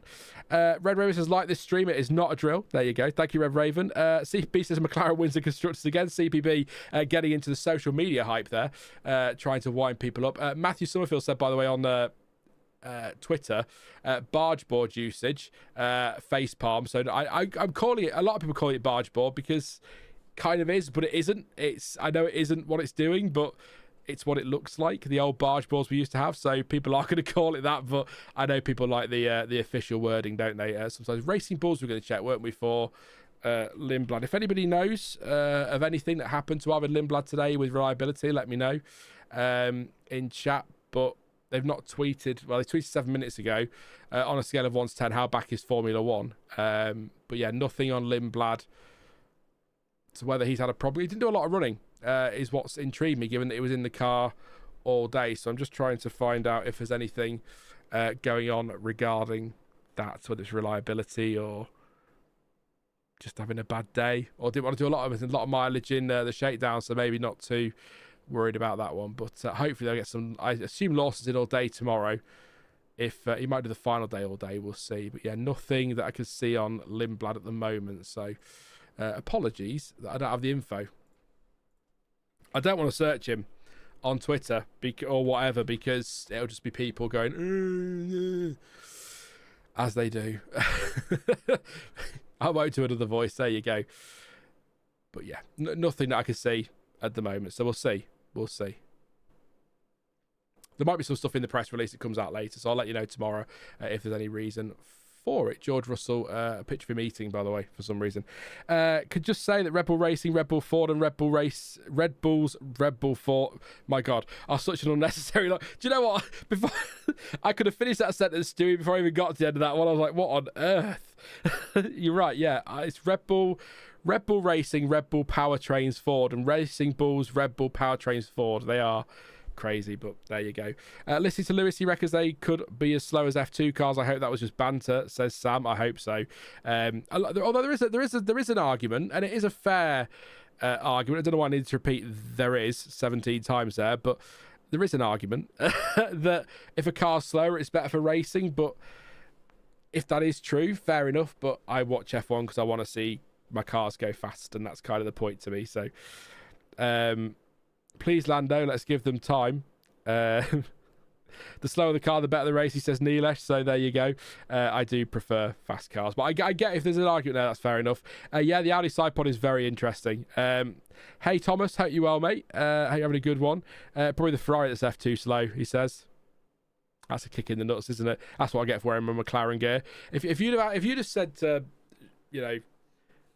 1998, 99 Sean that he'd be wearing a McLaren shirt on a live stream one day, he'd have laughed in your face. I feel like a traitor, but it's just nice. It's nice merch. So I don't buy my t-shirts based on a favourite team or whatever. I buy it based on, oh, that's nice. There you go. I would say Riz. I don't want to butcher your name, but Riz says, sorry I'm late. No worries, mate. Hope you're well. And Gary says, how do they sound this year? Hey, Gary. We came to the conclusion in chat, they don't sound that different. Apparently they're louder if you are trackside, and we've all sort of agreed they're a little bit raspier, but I don't think they're drastically different, is how I would say. But I might be wrong. A lot of people might say they look, or they sound completely new, but I'm not sure that there's much in it. Letos says a lawnmower except for Honda. Great question. Does anyone know the answer to this? Frederick Prince says, how many gears do the 2026 cars have? I saw Nico's Audi maxing out in 7th gear. Are we back down to 7, or do we still have 8? I actually don't know. So if anyone knows the answer to that, that would be really appreciated, because that'd be good info to have. But they must have run in 8th gear at some point. You'd have thought. I don't know. A little like 1998, Thomas would probably kill me. Feeling sad for Ferrari as a Hakkinen fan. Yeah. It's weird, isn't it? It is weird. It's very weird. The things you're risky. That makes more sense. I was trying to. I didn't know if it was like Riz Kianandita or Risky. Do you know what I mean? So we'll go with Risky. There you go. That's fine. Thank you for subscribing, mate. Appreciate that as well. Looks like Honda engine gonna Honda.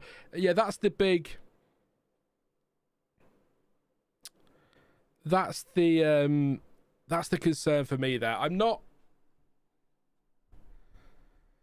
totally surprised, because there were some murmurings, weren't there? Probably a couple of months ago now, that Honda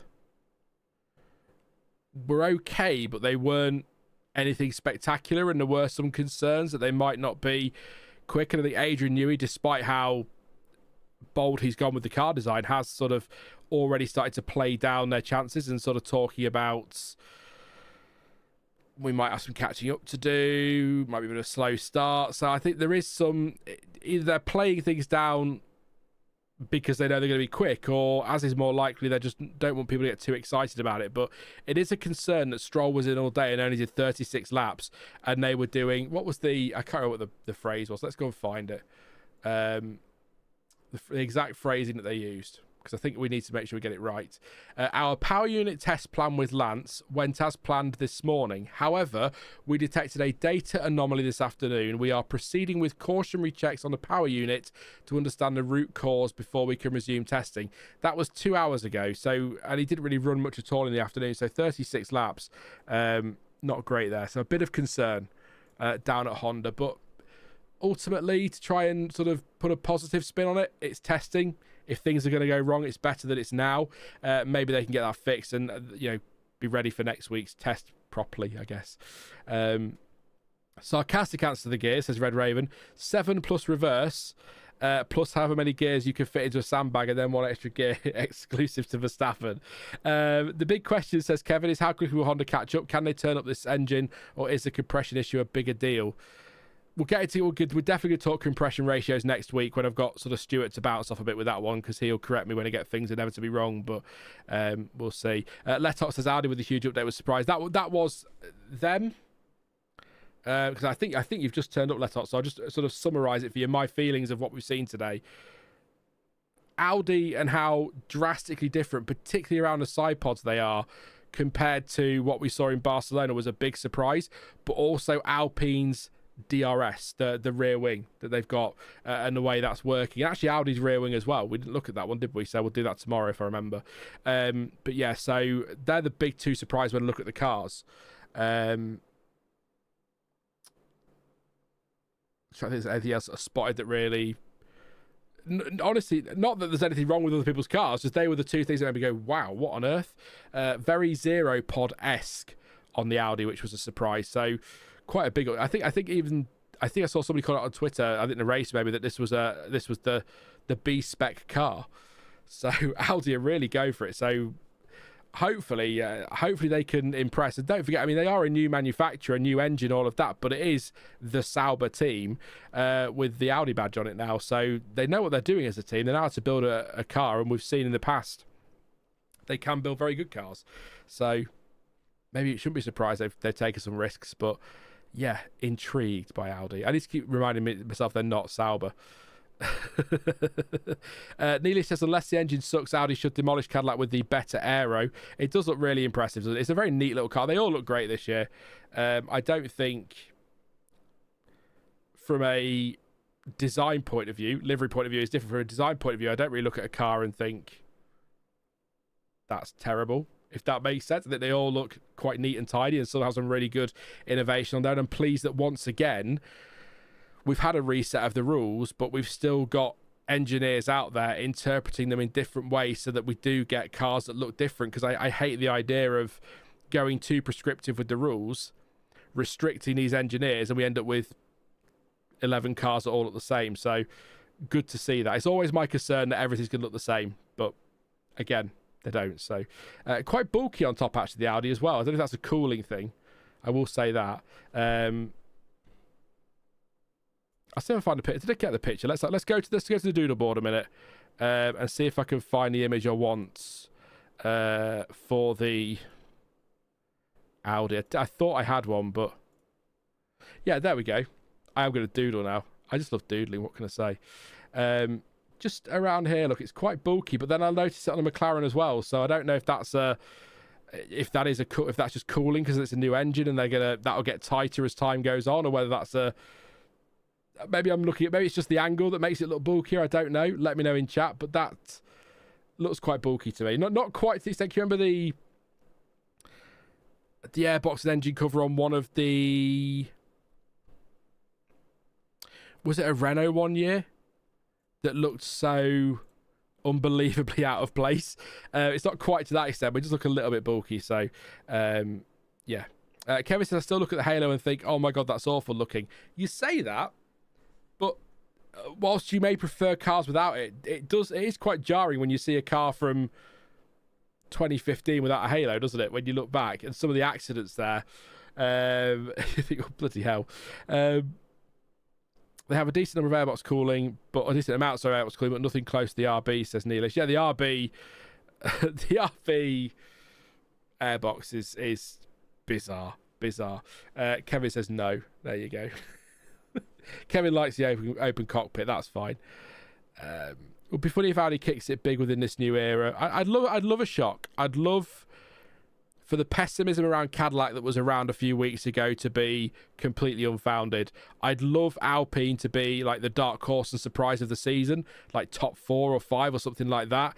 And I'd love to see Audi right in the middle of the pack somewhere. It would just be nice to see a whole new, brand new engine manufacturer nailing it, and a brand new team nailing it rather than struggling or having to rely like Haas did on the partnership with Ferrari. But that's what I was going to say. Dan Tauris of Cadillac says they're ahead of schedule on their actual Cadillac engine, and it's projected to be ready for 2029 now. So the reason I'm mentioning that is because I thought it was projected for 2029 anyway, but it might have been 2030, but then the regulations are changing in 2030 again, aren't they? Or allegedly, we'll see if it's 2031 or not. But it's good to hear they're ahead of schedule, and then they can at least throw the shade at Ford without looking like fools. Because Red Bull were right and Ford were right when they threw that shade around earlier in the winter, and they were saying that Ford is nothing more than a branding exercise on Red Bull and that's it. And Ford's response was, well, hang on a minute, at least we're building an engine, you're using a Ferrari engine, so put your money where your mouth is. So yeah, hopefully it'll be okay. I thought they had said Neelish. I thought they said 2029 originally. So when Dan Tauris said they're on course now for 2029, I read the interview, not listened to it, so maybe I've got the tone wrong. He might have said we're on course for 2029 and meant it in the sense that we're still on course for 2029, but the way I read it was that it might be a little bit quicker. So maybe 2028, you never know. But at least they've not fallen behind, I guess, is the positive to take from there. So there we go. Let's get any more questions, and let's keep these questions coming in comments, because I like to keep these interactive as possible for the last sort of 10, 15. Inevitably, look, I said I'd finish at 4:30. I bet we're still here at 4:45. It always happens, because somebody will ask a great question, and that'll set me off on something completely random, and we'll somehow end up in the middle of nowhere. But yeah, I'll try not to use up all the waffle. We'll need it for next week, 8 hours a day. But it'll be fun. It'll be fun. But yeah, as I say, I'm going to get just a couple of things on I want to get a new camera, because this is fine, but it's a webcam, and I think I want to get a proper camera so that I can pick it up and take you around the room if we need to. I will have to do it so that I don't show you my cable management. It's pretty poor. It's tucked under everything. It's absolutely terrible. But yeah, there's a lot of stuff here. I've got 1, 2, 3, 4 monitors, a TV, all the audio equipment, everything. So there's a lot. This is all a mess. This looks great. So there you go. Maybe it's subtle politicking against an engine formula change. Possibly, yeah, good point. The timeline for the engine's debut was initially set for 2028, but this was later revised to 29 due to delays in receiving official approval and practical project planning. So maybe... Yeah, so maybe more of a reassurance that there aren't going to be any more delays then, rather than anything groundbreaking. It was just worth a quick mention. John says I need a webcam too. Chat, send me a webcam. I thought you had a camera you were going to get a dummy battery for. I'm going to do a Sean Jonty, basically, and go and say, hey, here's a nice camera, but here's one that's twice the price that I don't need to buy, but I'm going to future-proof, and then regret it 6 months later because I can't use it properly. It's the way I operate.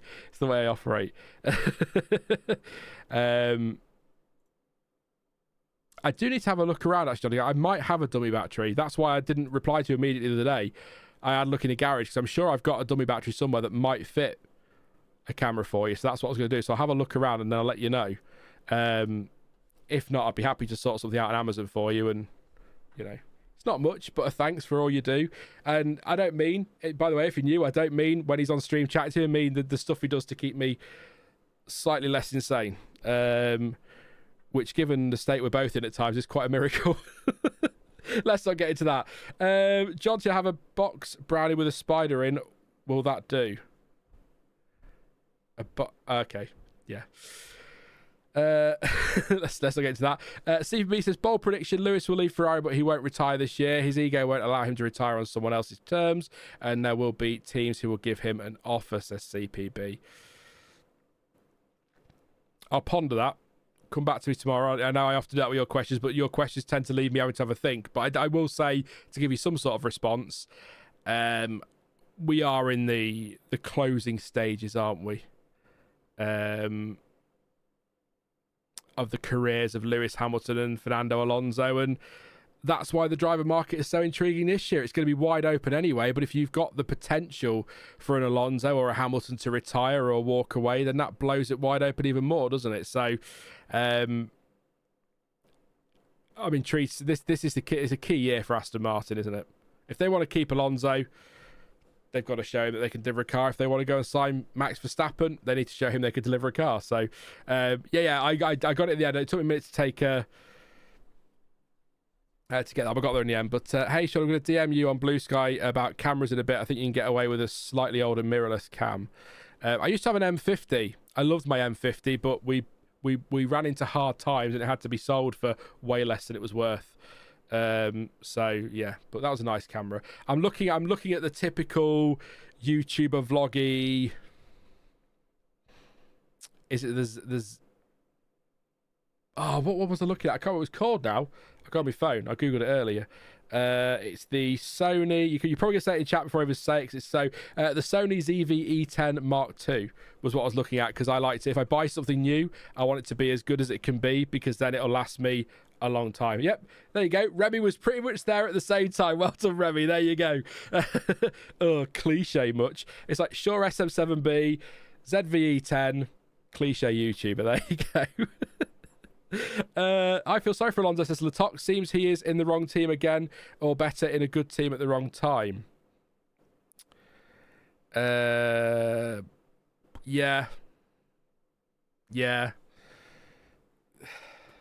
What can you say? I don't know. Alonso's career is I tell you what Alonso's career is worth. A proper deep dive video essay style thing that I've not done for a long time. By a long time, I mean like a few weeks ago. But yeah, that's what that's worth. It's a bizarre career. But whatever choices he made or whatever mistakes happened with teams that meant that he didn't get there at the right time, whatever the reasons behind it all, what a driver. What a driver.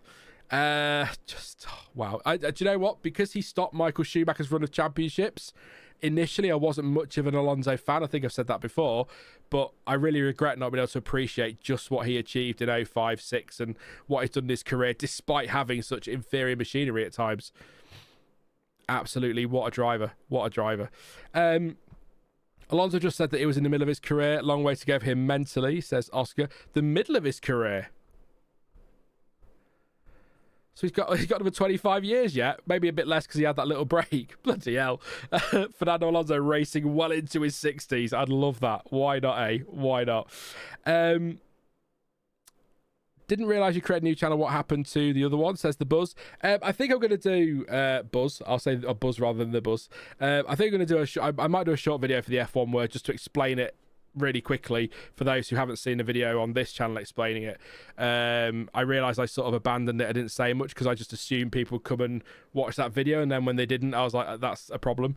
Probably should have done something sooner in hindsight. But long story short, Planet Sport bought it in September 24, decided in October 25 or September 25, wasn't it? Yeah, so a year later, despite the fact it was going to be a long-term project, that they needed to make some changes, they sacked me. It was a company issue. It wasn't anything that I'd done wrong. There were multiple other sackings across the company, so you could probably work out, without me going into detail, what's happened there and the reason for it. And so I sort of thought, well, the channel's not mine anymore. So I'll start a new one, and then we came to an agreement that I would run the F1 word in a freelance capacity, basically. So I'll still upload there. It's theirs, but it's still me. They're not going to be involved in it in any way whatsoever, just me. They'll have no input at all, and then I get paid whatever the channel earns, basically. So that's what we agreed, because I didn't want to let it go completely, because it's my baby. I worked on it for so many years, grew it from nothing to over 100,000 subs all on my own. I didn't get a leg up like some channels have had before. It was just me, so I was proud of that. I didn't want to lose it completely. I didn't want to abandon everybody. So took some time over the winter to decide what I wanted to do with it, and then back for no later than the Australian Grand Prix preview. So I'm not going to go into detail about what was happening at the company, because that's their business, but you could probably work it out, given that multiples of people were let go. So yeah, gutted, disappointed. Excuse my language, but fucking raging at times. But, you know, I've had a bit of time of the winter to relax. And I'm okay now, ready for what's to come. Looking forward to sharing content across both channels, but this is my passion project now. So that's that short version, which took me 5 minutes to explain, is as short as I can do it. So there you go. Answered that one for you. It's funny to think if Alonso was to win the championship, it would be 20 years between them. Anyone looking back would think they're father and son, says Stewie. Yeah. That's a good point, yeah. 20 years if he won it this year. Which I'm assuming, without looking, would be the biggest gap between titles for any F1 driver if he was to do it. So go on, Fernando. But yeah, no, you would. You'd think father and son, wouldn't you? Yeah. Christ. Yeah, no, sorry. Yeah, Fernando Alonso raced with Michael Schumacher and then raced against Mick Schumacher. Michael Schumacher's son. That's how long Fernando Alonso's been around. Bloody head. Yeah, we don't need to check. I'm pretty sure that's correct, yeah. This is the atypical second channel with lower production and quality excuse, question mark. Says, I don't know if that's an insult or...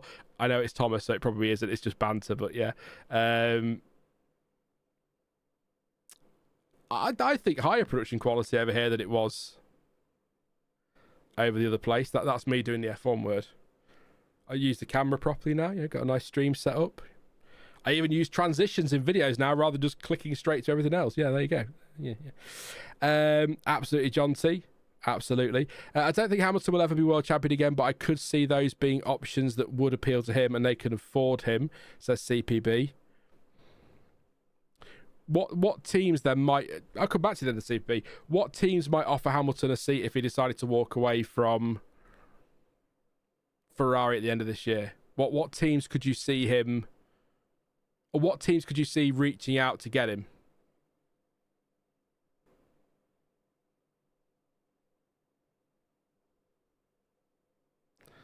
Oh no, I know it wasn't an insult, Thomas. I was only joking about it. I know you wouldn't insult me, and if you were insulting me, you'd just call me a twat. I know, I know you well enough to know that. You know, you just call me a name, an idiot or whatever. But it says like a lot of channels have the more over on the second channel, etc. Yeah. Look, again, to make the point, I will still upload to the F1 word, but this is my new full-time home. The F1 word would be. Yeah, but Latop says the F1 word does recaps, race previews, and here we have all the waffles. Basically, the F1 word, you know, race weekend previews, which will probably be there'll be a Wednesday for the first 3 races of the Moon Flyaways, because there's no point me doing a preview on a Thursday evening when practice is basically that same night, you know, early hours of Friday morning. So for the first 3, it'll definitely be a Wednesday. I might move them to a Wednesday anyway to give them a bit more space to breathe before the weekend. And then any major news, I'll wrap up in news roundups over there. But then when we want to discuss that news, we'll come over here and do it in a stream or whatever and waffle away. And this is where the race reactions will be. The qualifying watch-alongs will be here. The midweek streams, Jonty's really keen on doing some more of them. I really want to do some more. So we'll be doing them over here as well over the course of the season. And I'll still do video essays. Again, I hate using these examples because it goes back like... 6-7 years, but this exactly why people are subscribing. But the curious case of Nico Hulkenberg, the 2 sides of Sebastian Vettel, that's the kind of content I want to make over here. The Sean content, the opinionated content, the deep dives, and then over on the F1 word we'll deal in fact, basically. So there you go. That's the best. I'll stop now for anyone who's sick of hearing about it, but there you go. The more I do of this, the better my confidence gets, and I could do mine against this Jonty. There you go. And hey, maybe when Jonty starts up his again, I'll go and join him over on his as well, and we'll play some games. And he'll embarrass me at how good he is at games and how he won't play Fallout 76 or Farming Simulator with me. And I'll have to play Punch a Vicar or whatever with him. Please, can you swear on this channel? Sorry, plus you can swear on this channel. Yeah, I don't. Look, I try not to F and blind too much, but it is only words, it is only language, and as long as you don't use it to abuse people, I don't actually think there's an issue. That's just my opinion. So I know some people really hate swearing, but I think as long as you're not using it to abuse somebody, it doesn't matter. It's just a word, isn't it? Which is why I'll always say poo. Hamilton returns to top surely. CPB said Aston Martin and Audi could go with Lewis Hamilton.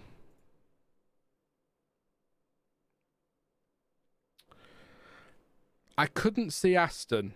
Although Adrian Newey did say the two drivers he wished he'd worked with or regretted not working with were Alonso and Hamilton, so maybe there's something in that, I don't know. But Audi's not a bad shout. Manufacturer drive, maybe take strides forward. Yeah, I could see that, but I sort of disagree the more I think about it. And I was going to say it tomorrow, but the more I think about it, I think if Hamilton was to leave Ferrari, he would still leave on his terms, but I think he'd retire. But I hope it doesn't go the same way as Michael Schumacher, or allegedly the same way as Michael Schumacher, where he wants to stay, but Ferrari want to move on, and so it ends up that essentially Schumacher jumps before he's pushed, and then has to take some time out before coming back with Mercedes. I hope that doesn't happen. I hope it is on Hamilton's terms, but controversial take. If you want to leave a team on your terms, you've got to perform, haven't you? So we'll see what happens. It's going to be really interesting year for Hamilton. Leclerc as well. I think Ferrari, the whole structure at Ferrari, this is definitely a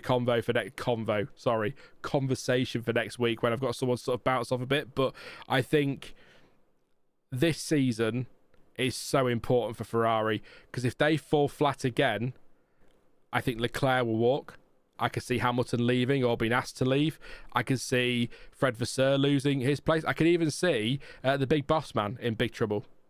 So I think it's a critical year for Ferrari. You can't have a major rules reset like this, and then a team like Ferrari fail. You can't expect them not to make big changes. So, yeah, hopefully it goes okay. Says the Ferrari fan in McLaren gear, hopefully. Hey, Andy, says, yo, hope you well, mate. Too much Mercedes association for Audi, I think. It's a silent shark.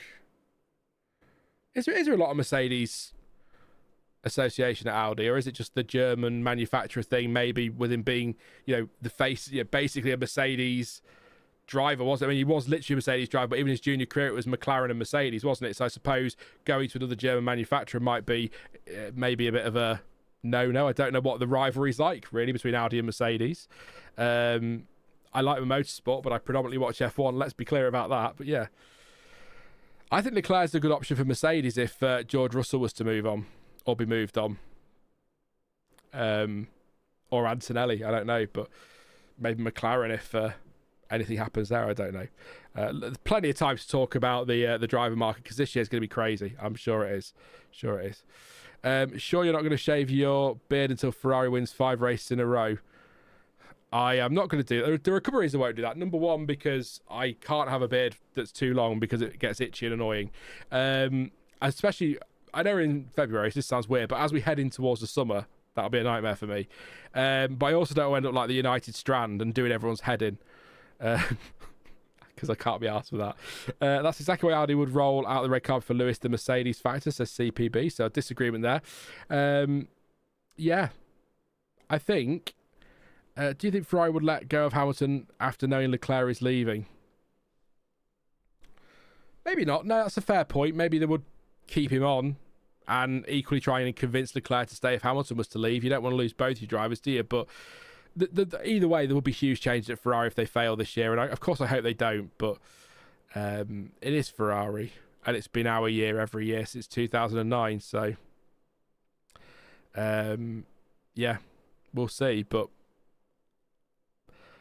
it's hard to get too excited about Lewis Hamilton's year given how bad last year was, but yeah, you say Leclerc isn't leaving Ferrari. He's given much of his career to Ferrari CPB, and if they can't give him the car that's reliable and quick, then why would he stick around if Mercedes say, hey, look, Antonelli's leaving or Russell's leaving, we've got a really good car, will you join us? Or if Aston Martin did the same, or even like somebody said, an Audi, for example, why wouldn't he listen to those offers?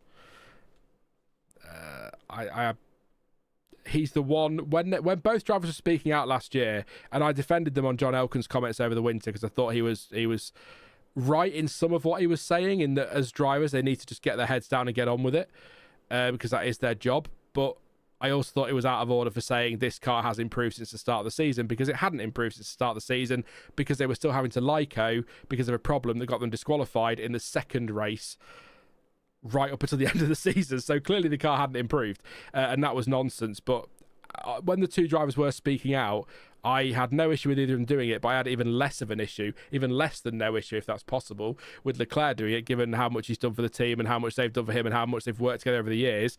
I think he's got every right to say, come on, this is ridiculous. So, yeah, I don't know. Also, when Lewis Hamilton speaks out, you employed a 7-time world champion, you need to listen to them as well. But I think John Elkann, he might have been on the beer that night. That was a weird interview.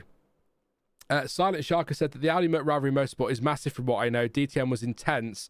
I hear back in the day. Yeah, DTM, good point. I didn't think about DTM. The German touring cars, aren't they? Yeah, the DTM. I had to just double check what I was saying there. But yeah, good point. Ferrari could get Carlos back if Williams seems hopeless. I say, any Hamilton fans in chat, I'm not anti-Hamilton, so please don't take it that way. But I still don't. I guess from a marketing point of view, you would, but Carlos Sainz did nothing wrong. I don't know what, wrong place, wrong time for him. I think he would have been better staying with him, but they made their choice. They're going to have to hope that they get the car right this year. The worst thing is they end up like middle or better, but not great or not great enough. Then it's hard to make decisions, says Victoria. Yeah, good point. I mean, if you absolutely collapse, I suppose it's easy to then sack people and make changes. If you're middle of the road and showing some sort of improvement, then it's a little bit more difficult, isn't it? But Ferrari are quite ruthless. Mattiacci, Binotto, Arriva Bene. I'm missing loads off straight away. I know I am, but yeah, they've gone through them over the years. So not quite, them and Alpine or the Enstone team. That's what I was going to ask. We'll wrap up after this, but I do just want to ask this. On Twitter earlier, there was a couple of people complaining I think it was the race, for referring to Alpine as the Enstone team. Is that a contentious thing that I've missed, or is that just a typical social media I need to have a cry over something?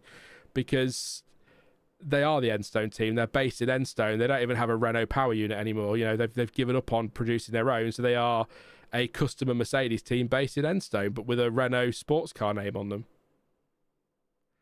I was just quite surprised to see people angry at that. I was like, they are the Enstone team. They've always been the Enstone team. Technically, Red Bull are the Milton Keynes team, which doesn't sound quite as good, does it? We got we call Aston Martin the Silverstone team from time to time, don't we? And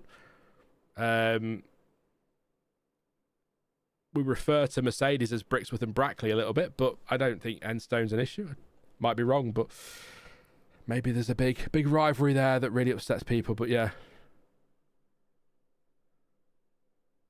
Don't you say the Enstone team, when you talk about various past identities, seems like a good way to do it? Yeah, no, that is the best way to do it if you're talking about them over the years, because they've had so many different identities over the years.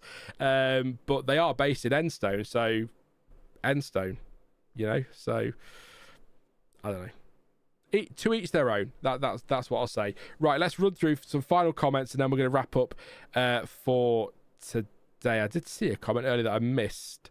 You punched a vicar. That's from Miranda. A couple of camera comments. Thomas said, I have a Sony 7XLL or Mark II, or what's it called? You can have, Sean. Probably needs a new battery. Thank you. We'll have a chat at some point. I'm going to do some more research on everything that I'd need and how much it'll cost for all the accessories, and then I'll reach out. But really, really appreciate that. Really appreciate that. Thank you.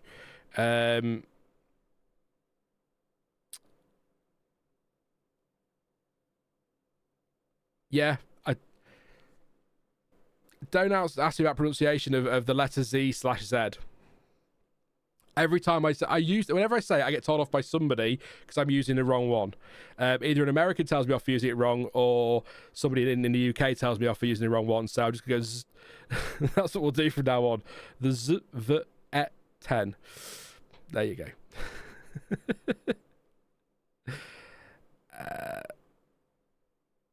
I think Neelish did actually say something as well, but I think I've lost it. I was actually going to recommend a Canon EFM mount cam. They're really cheap nowadays because it's a dead system, but I think it'll do all you need.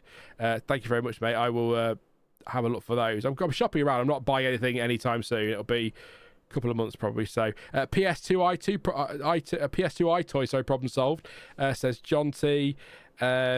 The thing is, says Thomas, I think the team from Enstone have been named this, that and the other the last 3 years, just V-Carb or worse.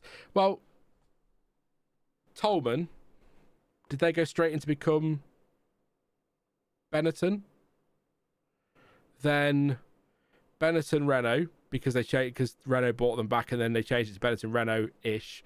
Then Renault, then Lotus, then Renault, then Alpine. I might have missed a couple in there, but 5 years' time, they'll be Renault again. It's what they do, but I just call them the Endstone team. When like Silent Shark says, when you're talking about their past, you refer to them as the Endstone team. But I'm not convinced it's probably not even worth this discussion, quite frankly. You know, I'm like, I'll see somebody say something and go, really? And then I'll need to ask people like I'm missing something, because with me not using social media much now, or as much as I used to, things like that really catch me off. So I'll come to you and you'll be like, oh no, it's a big controversy. You can't. It's a disgraceful. Tyrrell were what Mercedes are now. Tyrrell became BAR, then became BAR, or Honda. BAR Honda, then Honda, then Mercedes. So, yeah. Horner to Alpine, yeah, that sounds like that's happening as well in some capacity. When that gets announced, I'll try and do a shocked face for you all. But it'll be as sarcastic as that breaking news video I did when Lance Stroll's contract was confirmed at Racing Point. when his dad bought the team, he's like, oh my god, Lance Stroll's off to Racing Point, or Force India, or whatever they were called at that point. I can't remember now. Sighted Canvas says, I missed all the waffles. You have to go back and watch it. Oh mate, I'll stick in some mid-rolls for you. You'll enjoy it. I will actually, on that very quickly, and then I promise I'll take a couple more comments, then I'm going to wrap up. I do feel like I might as well go to 5 now, given that we're only 15 minutes away, but we'll see. If you click on an old live stream like the Christmas stream and you want to watch it for a laugh, I'm so sorry if that's you stopping every 7 minutes for an advert. I set up monetization yesterday. I added it to all videos, and then YouTube just went, do you want some mid-rolls? Have them all! I just threw mid-rolls at everything, and there was an 8-minute video that I did a few weeks ago that had 7 mid-rolls in it. I know not everyone sees those mid-rolls, but that's obscene. I don't mind 1 or 2, but I think the Christmas stream has around 30 odd in, which is stupid. I know it's a 2.5 hour stream, but come on. So I'll try and take some out, but I'm also not going to go back through every single video and change them. But yeah, apologies if it's dreadful, but yeah, screw work sites. You should quit. Don't quit, please don't quit. I can't support you, mate. I can't afford to support you. Horner and Cyril Beatable partnerships as CPB. So the Alpine thing, it sounds like Christian Horner wants to buy shares in the team, so he wants sort of a Toto Wolff arrangement rather than just being an employee, which I understand, but I'm not sure if he'd be team principal or if he'd just be in some sort of CEO role, or even take Flav's role and Flav will go off and retire again. I don't know, but it sounds like he wants more of a Toto Wolff position, part owner and boss is what he's after. So he could rename it to Arden. I mean, I don't know why not, why he wouldn't, but it's better. I don't really understand why Renault are so keen on keeping the Alpine branding on it. Do Alpine sports cars run Mercedes engines? I assume not, but I got the Aston Martin Mercedes thing, that made sense, but it's weird. So Lando showing why he's the champ, says is it Ankita Singh? Trying to get that right for you.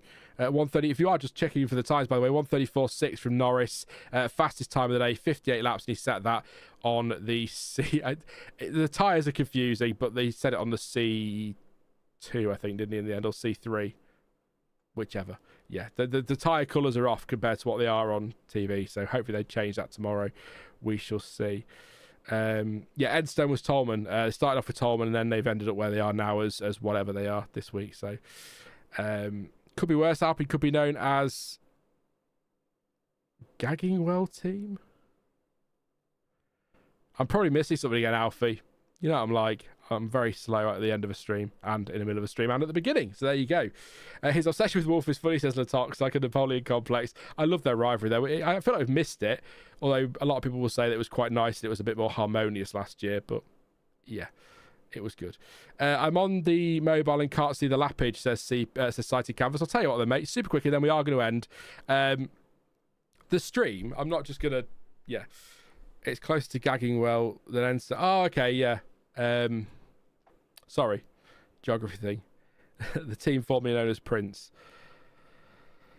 Let's not talk about former princes. Lando Norris, so 58 laps for Norris. He only did the afternoon, no. 136 for Max Verstappen.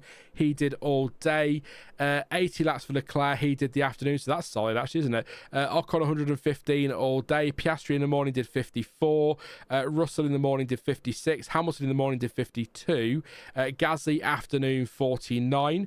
Hülkenberg did 73 in the afternoon. Albon did 68 in the afternoon. Antonelli just 30 in the afternoon. Lindblad 75 all day, but we can't find any reason why that's... I mean, it's low compared to your Leclerc's, for example, who did 80 in an afternoon, but it's still a good lappage. It's not bad. Sainz did 77 in the morning. Perez in the afternoon, 58. Bortoletto in the morning, 49. Bottas, 49. Sorry, Bottas in the afternoon. In the morning, 49. Stroll 36 all day, but they've had power unit problems that they're being cautious with. And Colapinto 28 in the morning.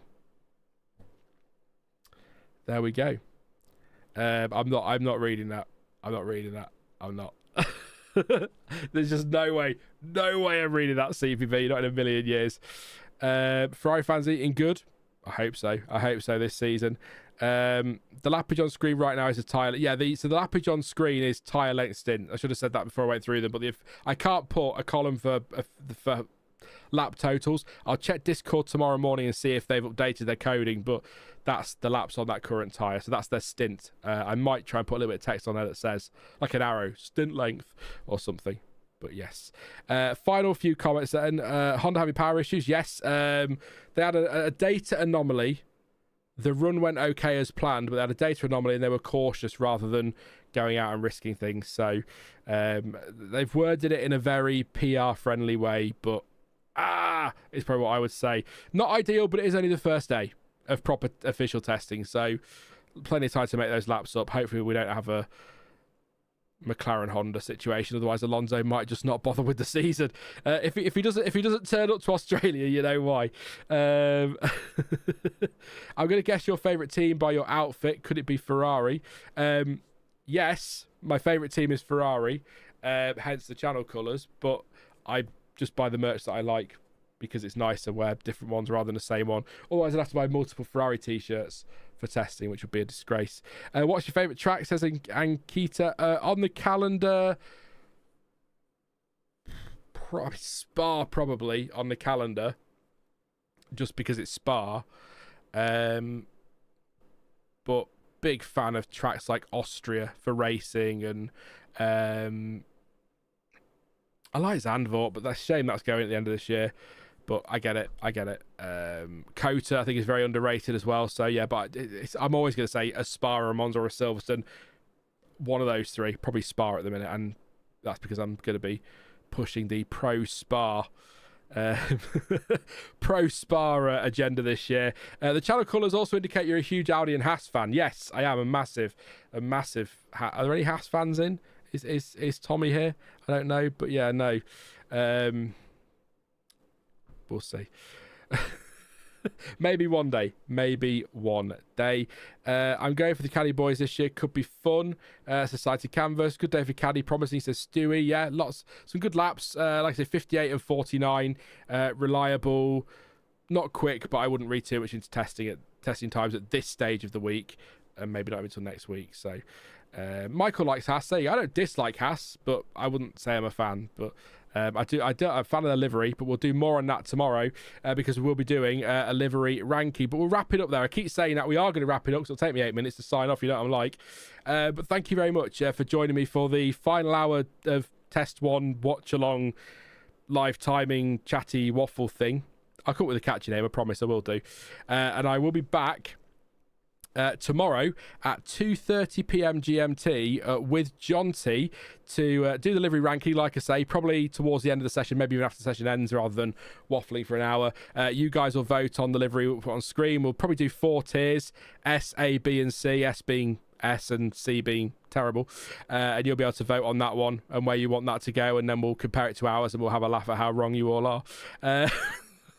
as we always do. That'll be a lot of fun. Of course, I'll bring you all the timing and the updates from the day of the second official test. Then live again on Friday, maybe with Jonty, but maybe on my own. We shall see on that one. That's on Friday again, 2:30 p.m. and then we're live Wednesday, Thursday, Friday next week, 7 a.m. to 4 p.m. Me and Stuart in the morning, me and Jonty in the afternoon for the full testing live streams. Before you go, please do drop a like on the stream. We'll be really appreciated, and subscribe if you are new so you don't miss any of the streams this week, next week, and of course the qualifying watch-alongs, race reactions, and all the video content and midweek streams as well to come over the course of the 2026 season. Not long to go now. Very exciting. But as ever, thank you for watching. I've been Formula Sean, and until next time, goodbye.